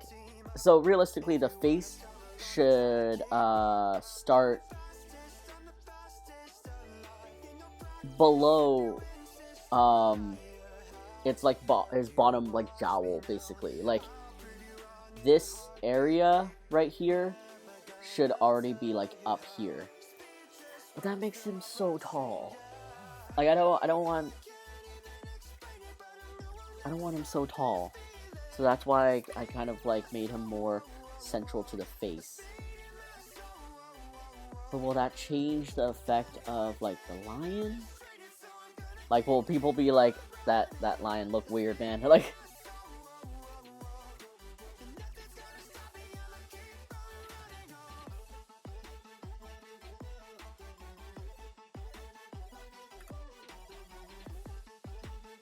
well, at least move this up a little bit.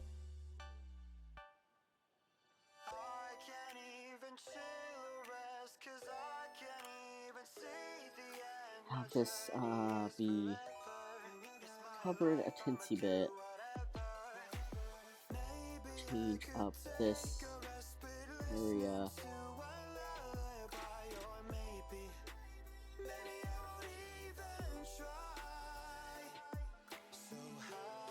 Oh, and of course there's like a little fuzz around this horn too. Like it's so intricate.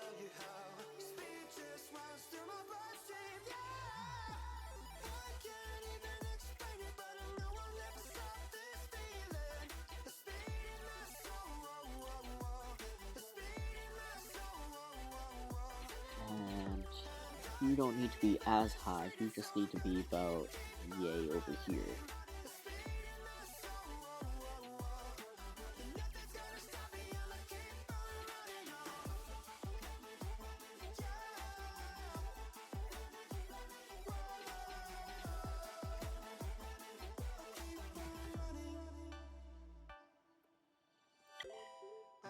Do this over here.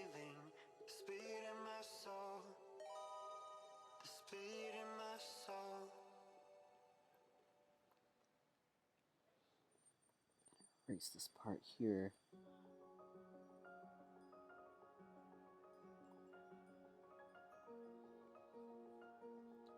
Fix the curve of the head. I feel like by and large, like, you still understand that this is one of those, like, lions. It's very off anatomy, but I feel like it gets the job done enough. I am going to skew / move this a little bit over.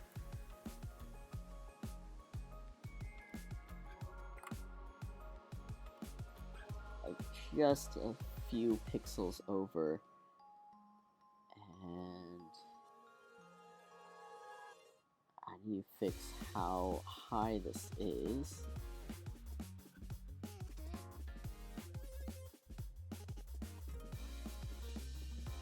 To just match the one across.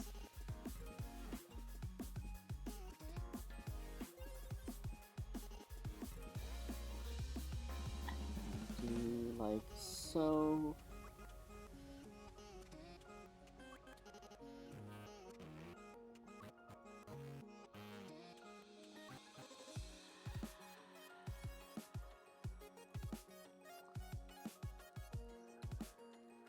Alright.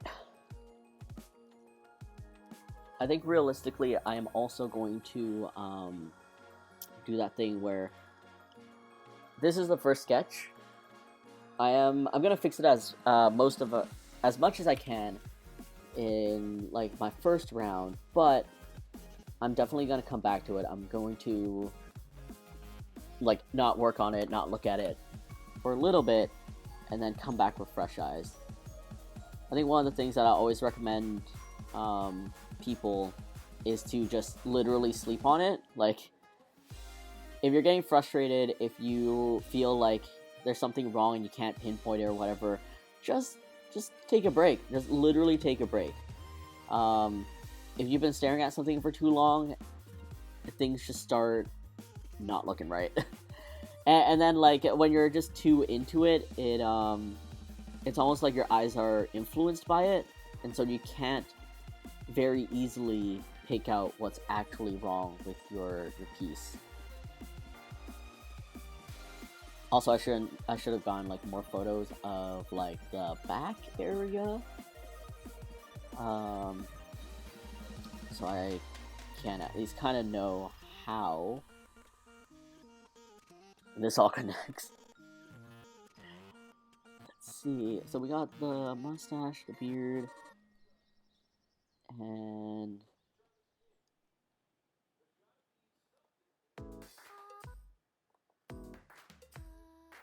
all right. I'm gonna save this first. Whoops. Holiday series, holidays, Chinese New Year, and we're gonna do. Oh, my naming convention is very bad. 2023. Let's know why.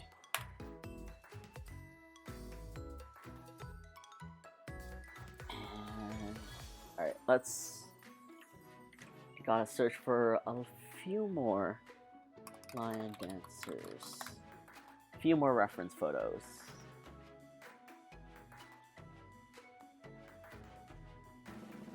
Oh, that's pretty perfect.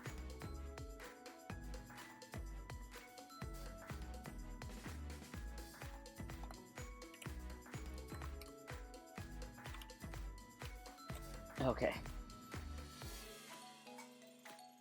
So let me see what's happening here. So I was right about the bump up. I was right about the balls being a little bit higher up on that bumped up nostril thing. This may not actually curve as much. A little bit more low key. Actually, I just redrew it. And let me see. So this is this thing, this circular thing from that angle. You got really fuzzy eyebrows.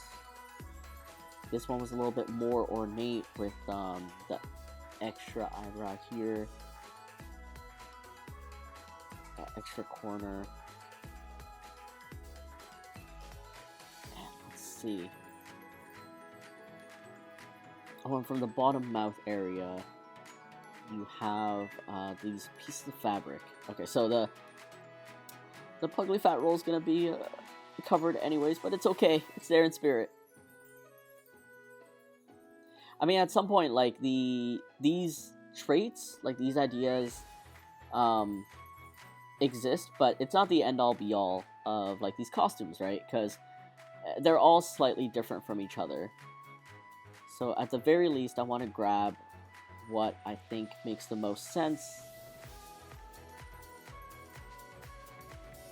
And of course, with these lion dance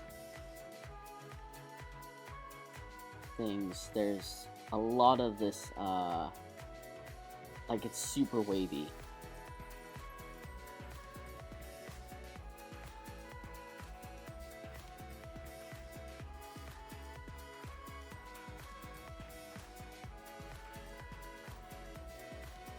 And I want to keep that waviness.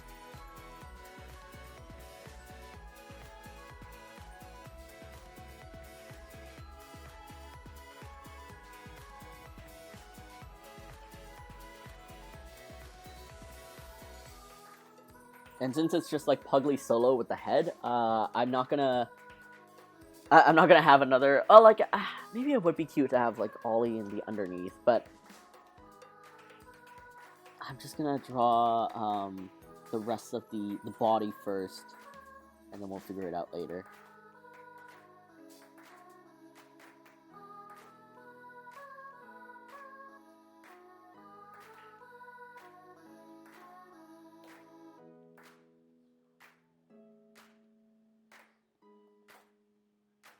And all these start on the edge first. So I'm just gonna get a little messy with my curvy lines.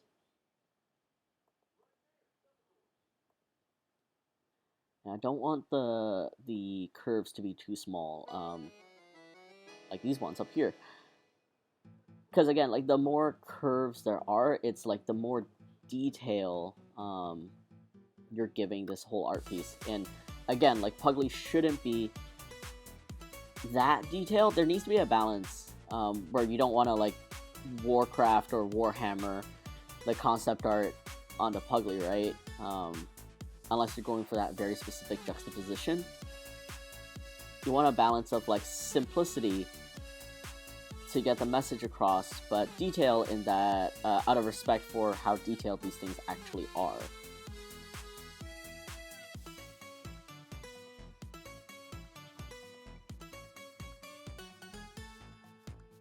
So I'm gonna do that. Add like these segments here.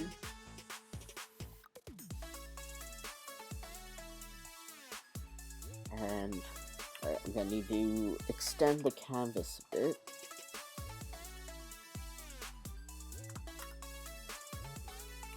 Alright, now the second question is, how do these end?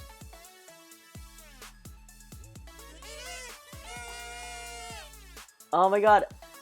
Nessa La Fresa, hello, hello! Fresh raid! Wait, shit. I wonder if I said the... Yeah, Nessa La Fresa, hello, hello. Thank you so much for the raid. Thank you for the fresh raid, everyone. Welcome, Puglie, yes! Welcome, everyone, to my Puglie stream. My name's Huge, like huge without the H. And this is Puglie. He's my imaginary pug because I don't actually own one. But I ended up creating my own to fill that little void in my heart. How am I? I am doing super swell. As you guys can see here, I am drawing a lion dancer Puglie, and I'm just having a lot of fun because, well, a lot of fun, a lot of learning, because I've always wanted to draw a lion dancer Puglie. I just never got around to it. But this Lunar New Year, I'm excited to finally get down to it, and I'm pretty happy with how it's turning out so far.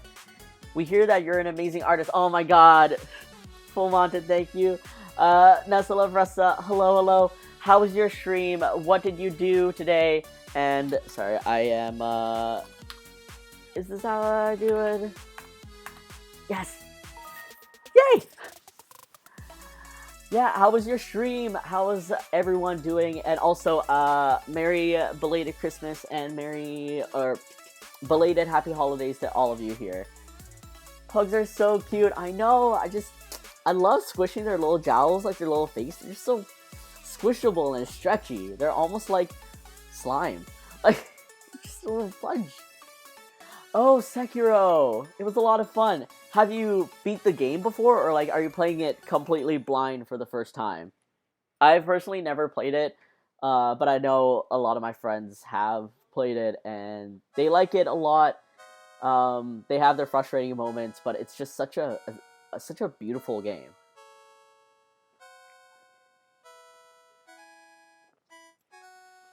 I played it halfway and quit. Okay, fair. Did you quit out of so this time I beat it. Hell yeah. Did you quit the first time because like things got busy and just kind of like put it down, like dropped it, or was it more like you lost interest, or did it frustrate you to a point where like you had to stop it for a little bit? I think Sekiro is like not as frustrating as the because it's kind of similar to like the Bloodborne series, where like it's not, I don't think it's as difficult as Bloodborne, but it's very much like you have to time your attacks, and it's very like slow pace in a way that like it's very skilled in the fact that you have to attack and defend and dodge. I think I quit out of boredom. I just wanted to play other games. That's completely fair. Do you remember like what other games did you pick up while you were kind of taking a break from Sekiro? Oh, but also, if you need a raid and run, because of course it's exhausting to be streaming for an extended period of time, and you're hungry or you're tired and stuff, please don't please don't feel pressured to stay. You're absolutely free to go and be a human being. Bored of getting slapped? The call out.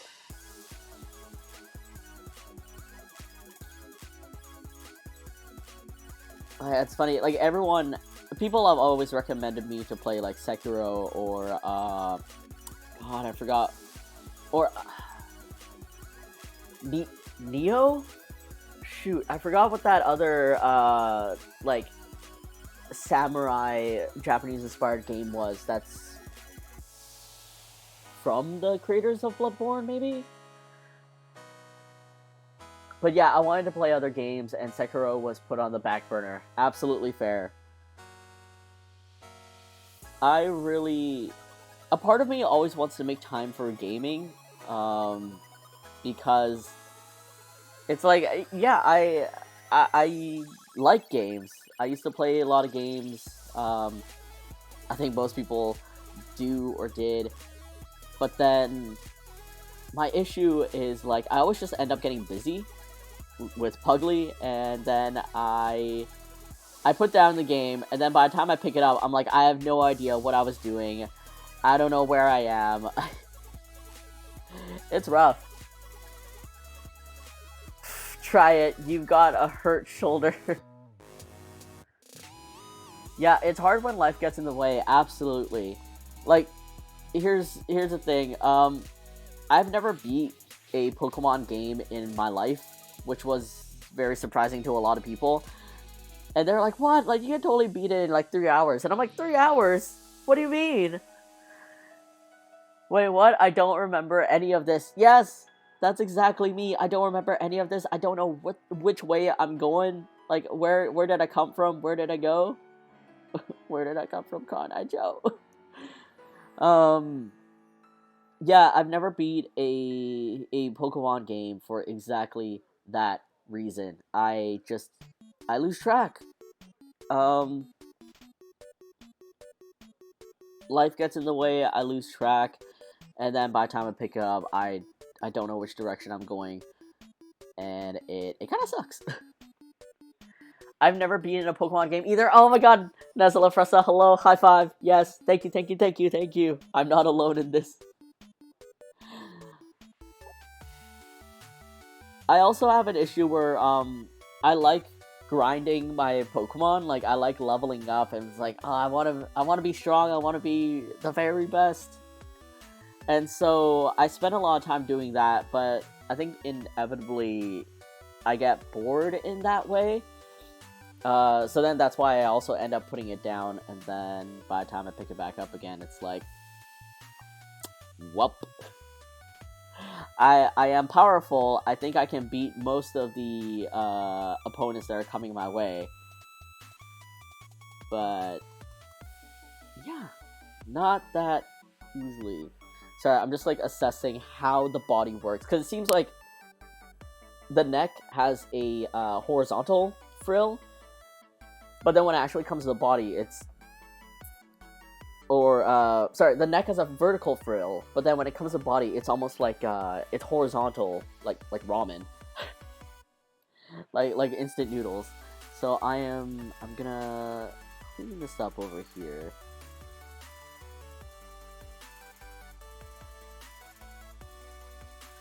I'm sorry, lol.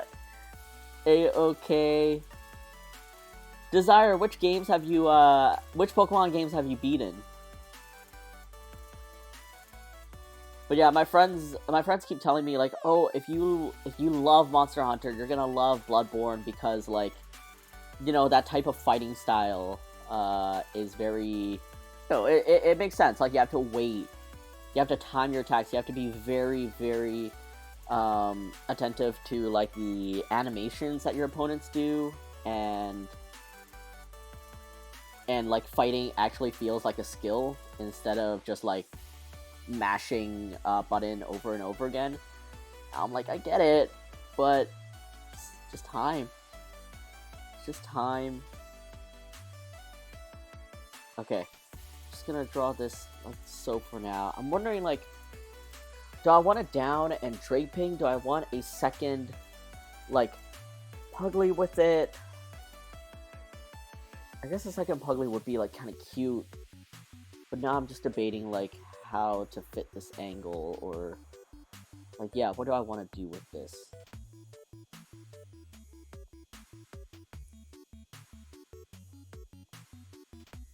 I do know I want it stout, so I'm gonna draw the tail in pretty fast here. And, okay. Oh, you know what? Oh, maybe, I'm like, reference or, like,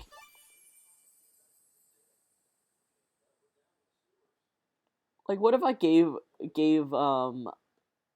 this lion a pugtail anyways? Like, maybe make it a little bushy so that it's still on theme, but, like, it's a pugtail.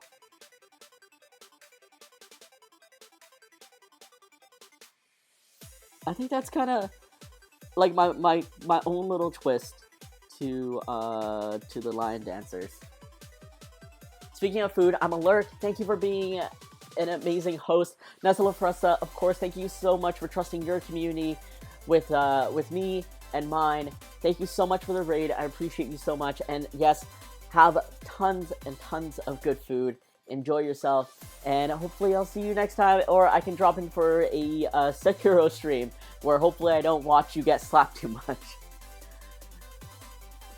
Like ramen, almost all of them. There's one gen I quit because I didn't enjoy the new Pokemon though. Ooh, which generation was that? Which generation did you feel like you didn't enjoy the Pokemon as much? Because my first game back to the Pokemon series back then was Black and White. Like, my girlfriend and I were we're like, man, we haven't played a Pokemon game in a long time. There's so much hype with, like, Black and White, and we both had DSs at the time, so we're like, oh yeah, let's pick it up, you know, let's play it. And I think for the most part we just yes, it was Black and White. Oh my god. Okay, see, like, we powered through in a way. Like, we tried really hard to power through getting the game and trying to enjoy it, but, like, we didn't like most of the Pokemon in that generation. It was kind of stupid what we did. Like, we should have just saved our money, but, like, we just really wanted to feel that Pokemon hype, you know, that old school excitement of going on that Pokemon adventure, catching Pokemon, etc., etc. We just wanted to feel okay, and just I remember looking at the Pokemon lineup and I was like, Trubbish? Like, there's a Pokemon that I'm pretty sure this is Black and White. I was like, there's a Pokemon that's literally a sword and shield. Like, there's a Pokemon that's very literally items. What? Huh?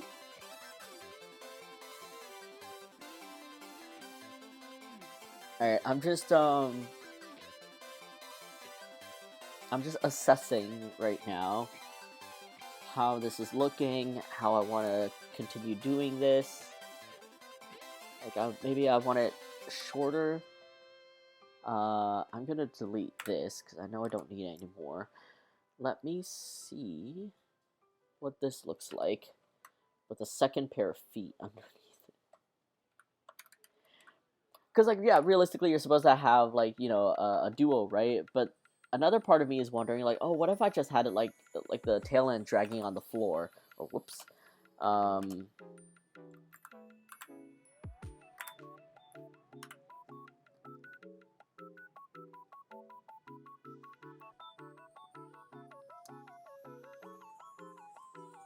And I should probably, I will switch the feet.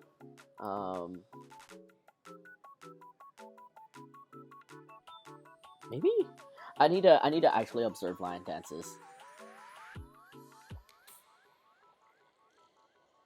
And I know they're supposed to be wearing pants, but, like, it's Puglie. Like, you wanna know, see his naked bum.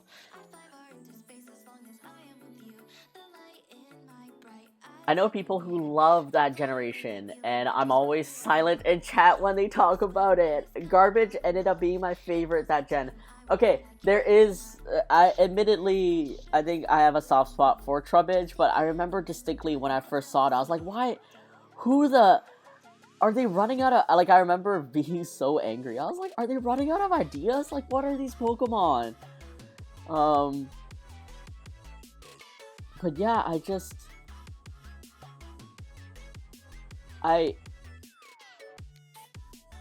okay, wait, hold on. After I finish this detail, let's go and review what the Pokemon were for Black and White. And yeah, Black and White was the last Pokemon game, like new Pokemon game I really played, which is, you know, ages ago now. My favorite game is still Soul Silver for the DS. It's the 2D one, where it was the first time you could have Pokemon walking around outside with you. I think it was the last 2D Pokemon game, but like that just blew my mind. Like I could have Gengar walking around with me, I could have Typhlosion walking around with me. It's just, it's everything I wanted in my childhood. That's literally why Pokemon Yellow was so popular outside of, like, oh, you got Pikachu at the beginning. It's like, he walks around with you outside. That's so cool. Oh, the Laser Kitty, hello. Thank you so much for putting along with us, and thank you so much for enjoying my stream. I hope you all have a great time here, and I hope you enjoy all the Puglies that will also chase lasers. Or maybe not, he might actually nap, let's be real. This looks like layers of cake, and I know I can make this fuzzier. I will make this better, but this looks like layers of tiramisu or something.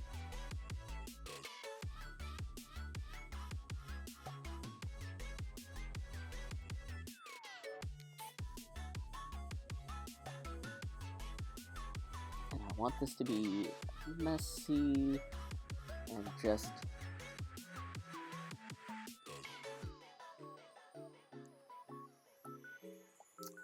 Oh, Nekomori Art, hello, thank you so much for joining on the stream, and thank you so much for putting along. Really appreciate that, and I hope you have tons of fun here.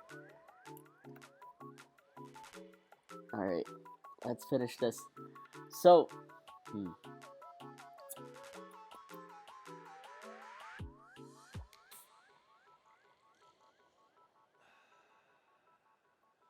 I feel like this is definitely one of those illustrations that I'll have to, like I said before, put down and pick up again later to really see like how I can improve it. I gotta make this a little bit more even. I also need to just fix my computer. Whoops, I'm so sad.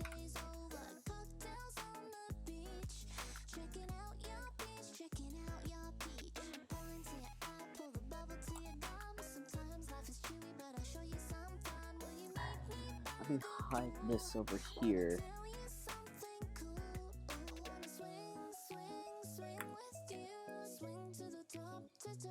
But you know what? This is looking like pretty solid.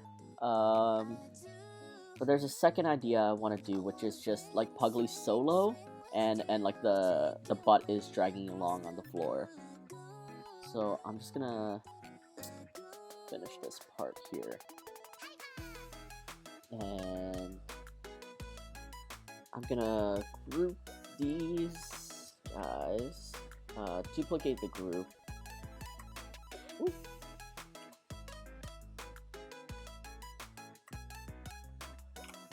Oh, whoops, no, not merge. Hide this.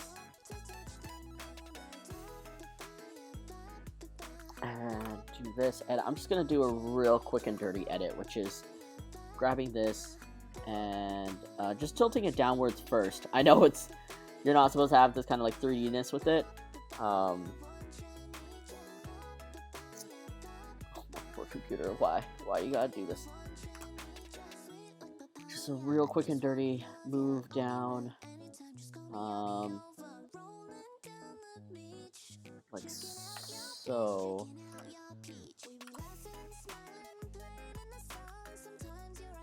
excuse me.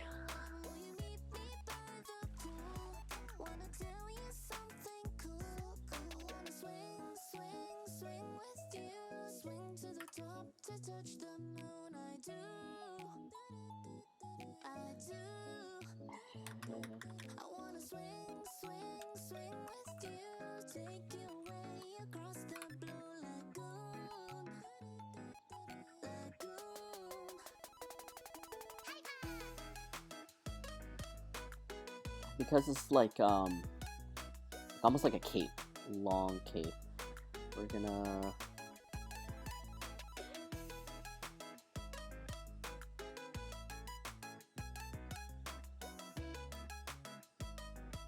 shape this in to show that it is the back over there, and I'm just gonna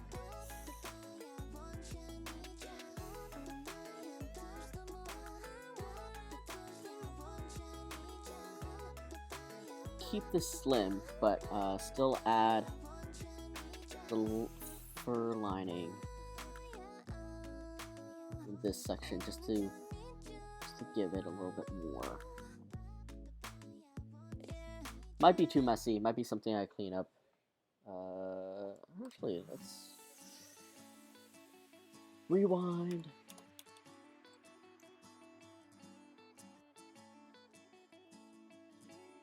Like maybe instead of drawing it out, I might just add it as a color. We'll see. And this would be a little bit more.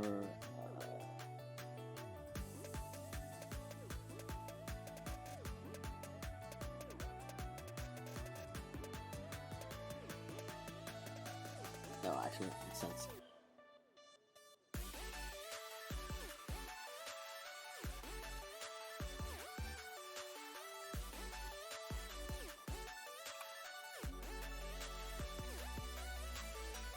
Oh wait, I don't need to select anything. Just gotta move it.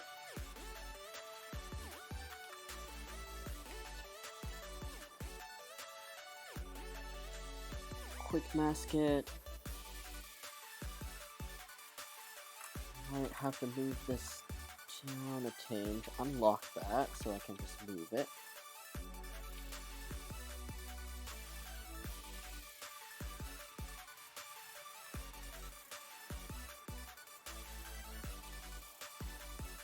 So I'm guessing it would actually be cuter if there was like a second one behind it. Cause like, I don't know, this looks funny in a way that like Puglie is almost like playing dress up. Like he went into like a line dancing studio, grabbed a head, and was just walking around with it. So it's kind of silly in that like, oh, that's what he did. Whereas this one actually looks like a choreographed. Like he has a partner. He's been training for this day, and they're actually dancing and stuff. So I guess it depends on what kind of story I want to convey. But like also feel like actual lion dancer, people that might be fans of me that also actually do lion dancing will probably appreciate that it's like a duo, because that's actually what they do. But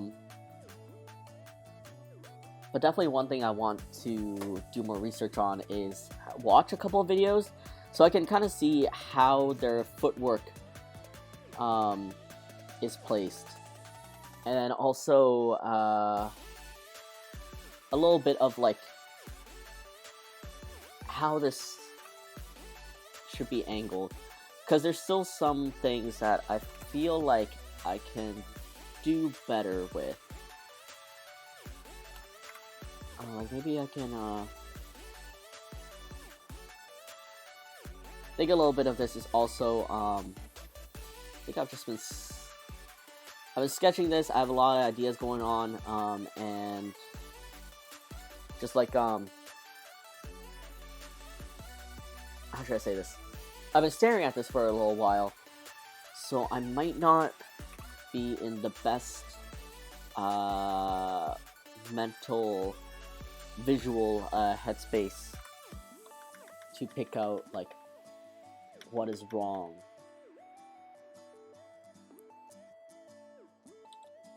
No, I like it that low. Okay. Alright, I'm gonna make sure to save. And I think I'm gonna put this to rest for now.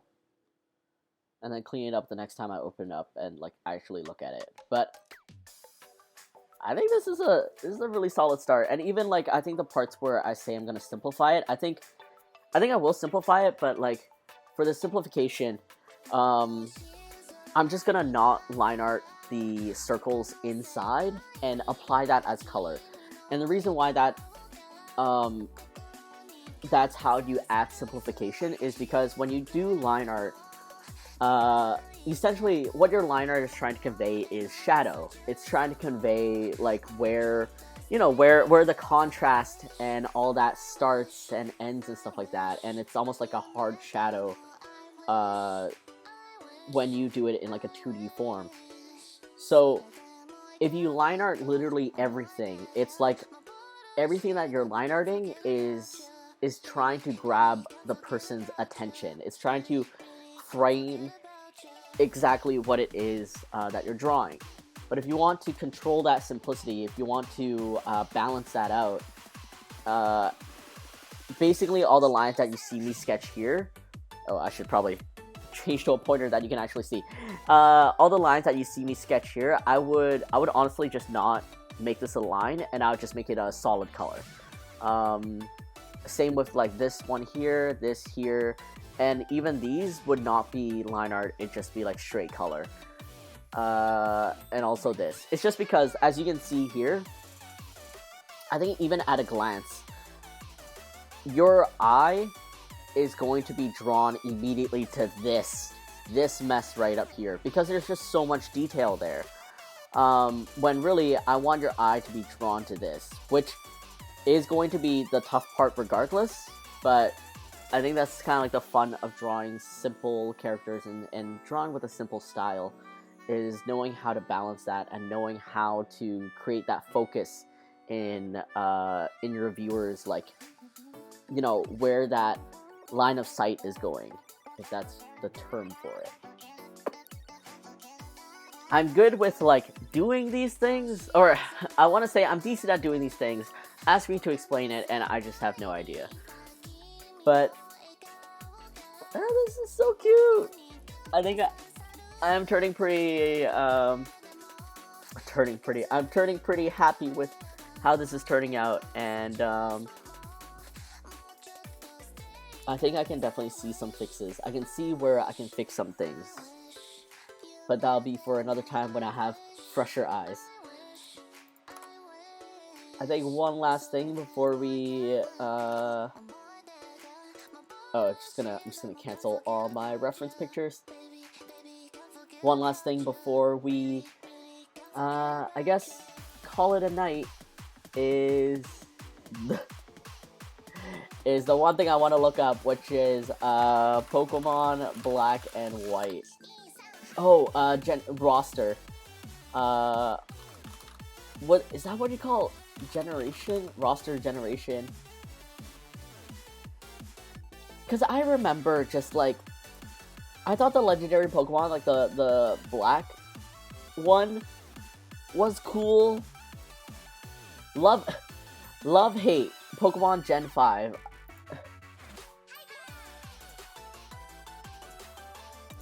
Like, what's good? Okay, first of all, with Pokemon starters, I always choose fire. I've always consistently liked fire. The design of fire Pokemon. I also just as an element like fire. So, this generation's Pokemon starter, which is the pig or the warthog, was like, okay, wait, let me... Like, I thought his final design was pretty cool. But then otherwise, I was like, eh. What was this guy? Oshawott or something? I thought he was pretty cute. I thought his final evolution was also pretty cool. I did not have any feel for this weasel beaver thing, and I thought the dog was cute. It's not my favorite type of dog, kind of obvious, but like, I thought he was another firefighting starter. Oof. I had no feelings for this cat. Like, I feel like the design was like somewhat cool. I feel like Fido is a pretty close like pug Pokemon. I thought this design was cool. I didn't really feel for it. I thought the trio of monkeys, like the elemental monkeys, were pretty cool. Like, they were really cute as their starters. And then when they evolved, I was like, yeah, it's designed again, kind of cool, but also just like, I don't know. Like, this guy looks like he's hyped to smoke weed every day.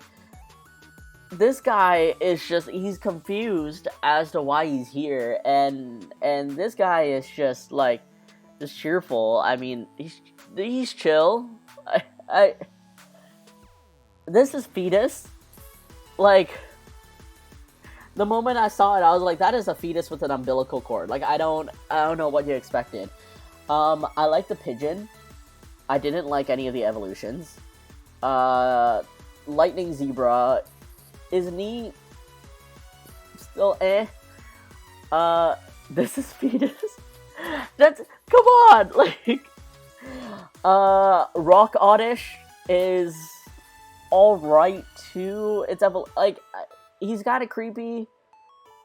Rock Oddish is just the whole, and then it turns into like Rock Spider, and then it turns to Aggro Rock Spider, and I'm like, I thought this design was cute, but like, I wouldn't want him on my team. I never saw it like that for. Are you really? Like, that's literally the first thing I saw. Fetus. Like, I thought this design was cute, but I wouldn't. I don't care for him on my team. I don't know, Drillbert or something. I was pretty sure his name was Drillbert because I was like, oh, it's like Dilbert, but it's like a mole.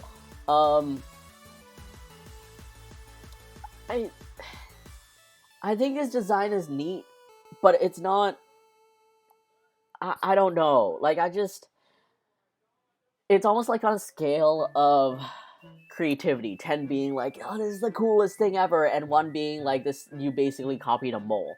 I feel like the scale of creativity is like 4 out of 10, like 6 out of 10 if I'm being really generous with the evolution. But I'm like, it's a mole. Like, it's diggy long claw mole. Like, this is what did I want to call it? This is like flower Clefairy. Like, it's just Clefairy with like the little spindles that you would see on like those plants. I did not care for it. Arduino, right? Like, this thing is called Arduino. I remember killing it, and you would get like so much EXP, and I would just end up hunting Audinos, yeah. I would just end up hunting Audinos to like boost up all my Pokemon.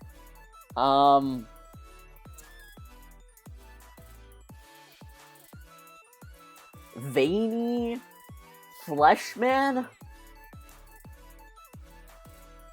Like, I remember killing it, like, just my Pokemon experience, everyone.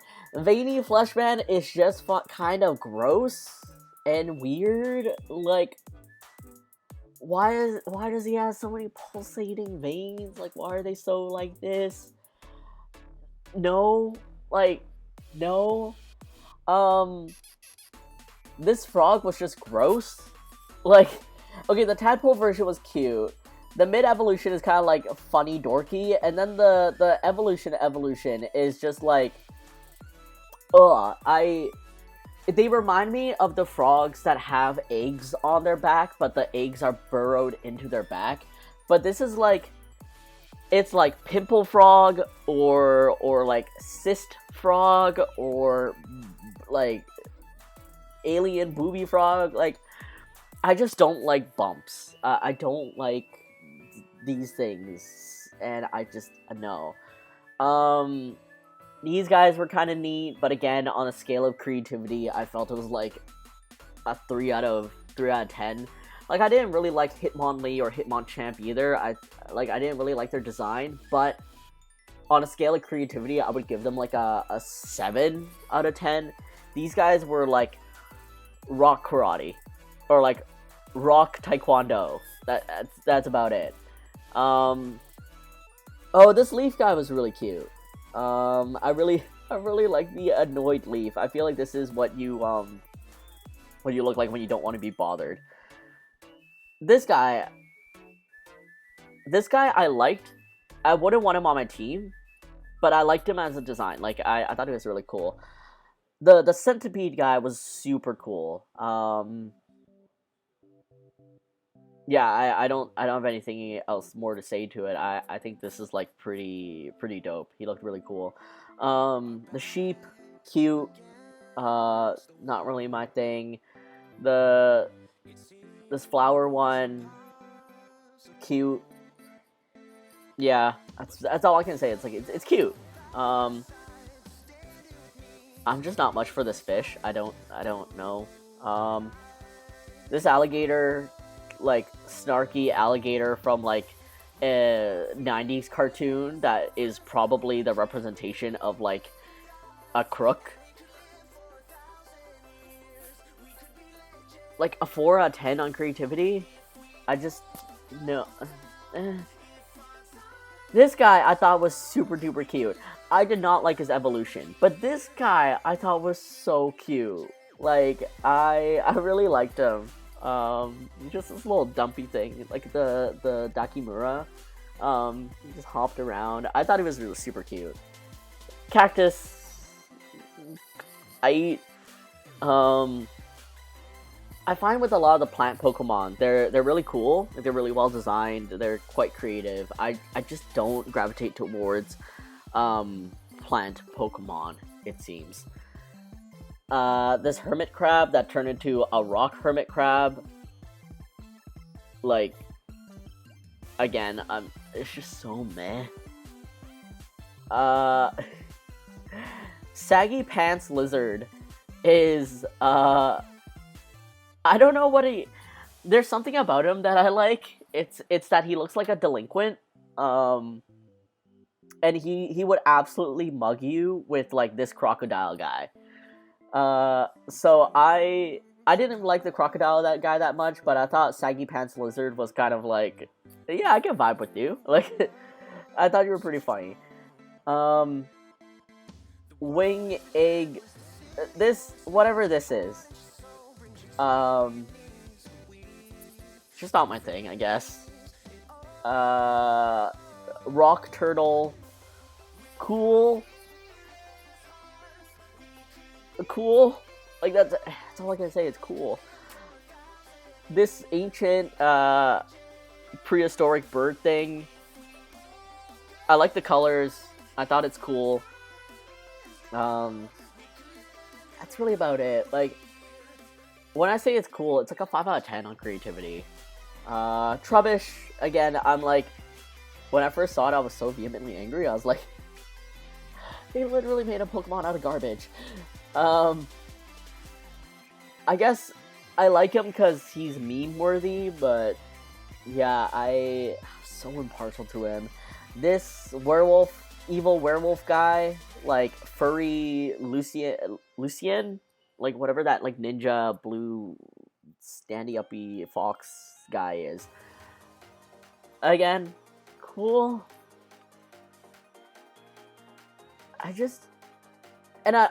Obviously all these Pokemon ratings are like super subjective, right? Like, everyone has a favorite generation and stuff. I just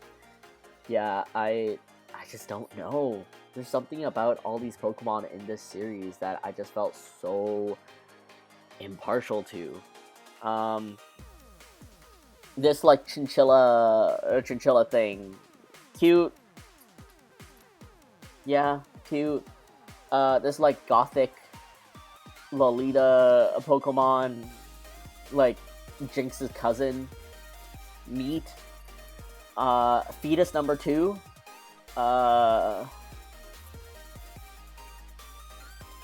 Fetus number 2 was fetus number 2 for me. I literally, I don't know how to feel about this guy. Tiny Duck that turns into Karen. Again, I'm just like, it's like a 3 out of 10 on creativity. Snow ice cream that turns into a double soft serve ice cream is like, I'm like a 2 out of 10 on creativity. This deer thing, like, sure.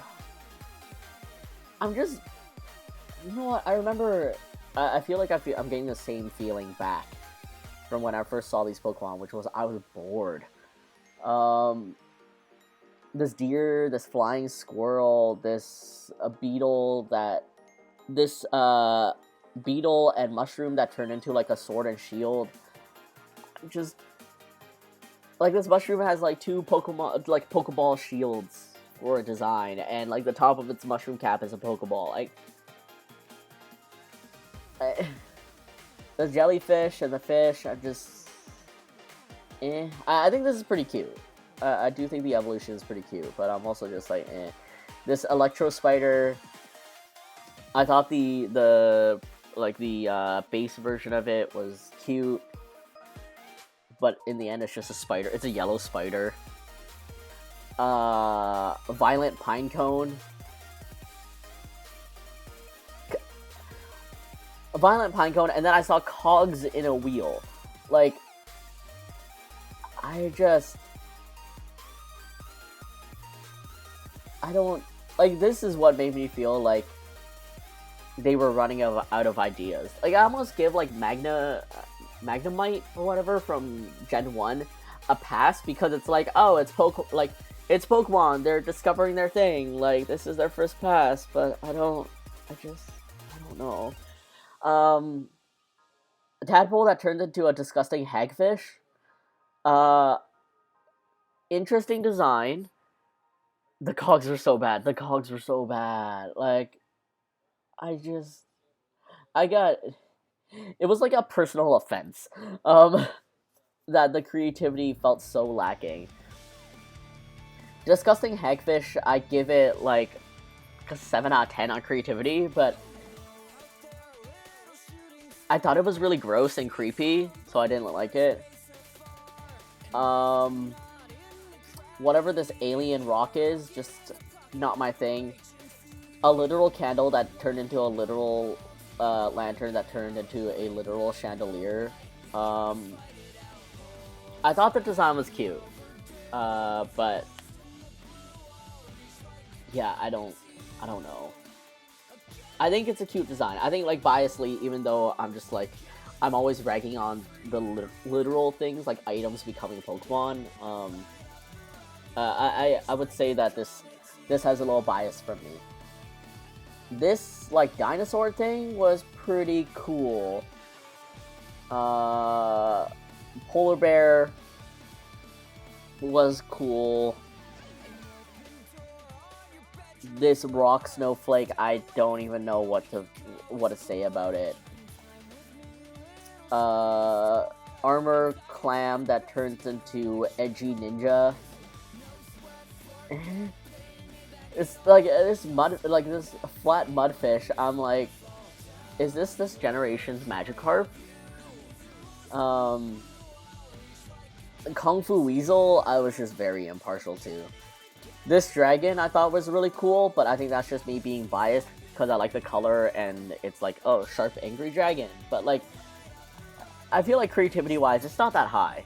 I think I'm just being biased. Rock Golem thing, super impartial to it. Super Sentai, stabby, The cousin of, like, that buffalo with the 3 whip. Sure. Birds and more birds. Just Anteater and Ant. This like tri-headed weird monster thing was pretty cool. Didn't feel much for this fat moth. Not much for this Hoobie thing. Not much for this Hoobie thing, and kind of impartial to this. I kind of like the gods. These like cloud gods. I thought they were really cool. The legendaries I thought were interesting, and these are just I don't know. I don't know.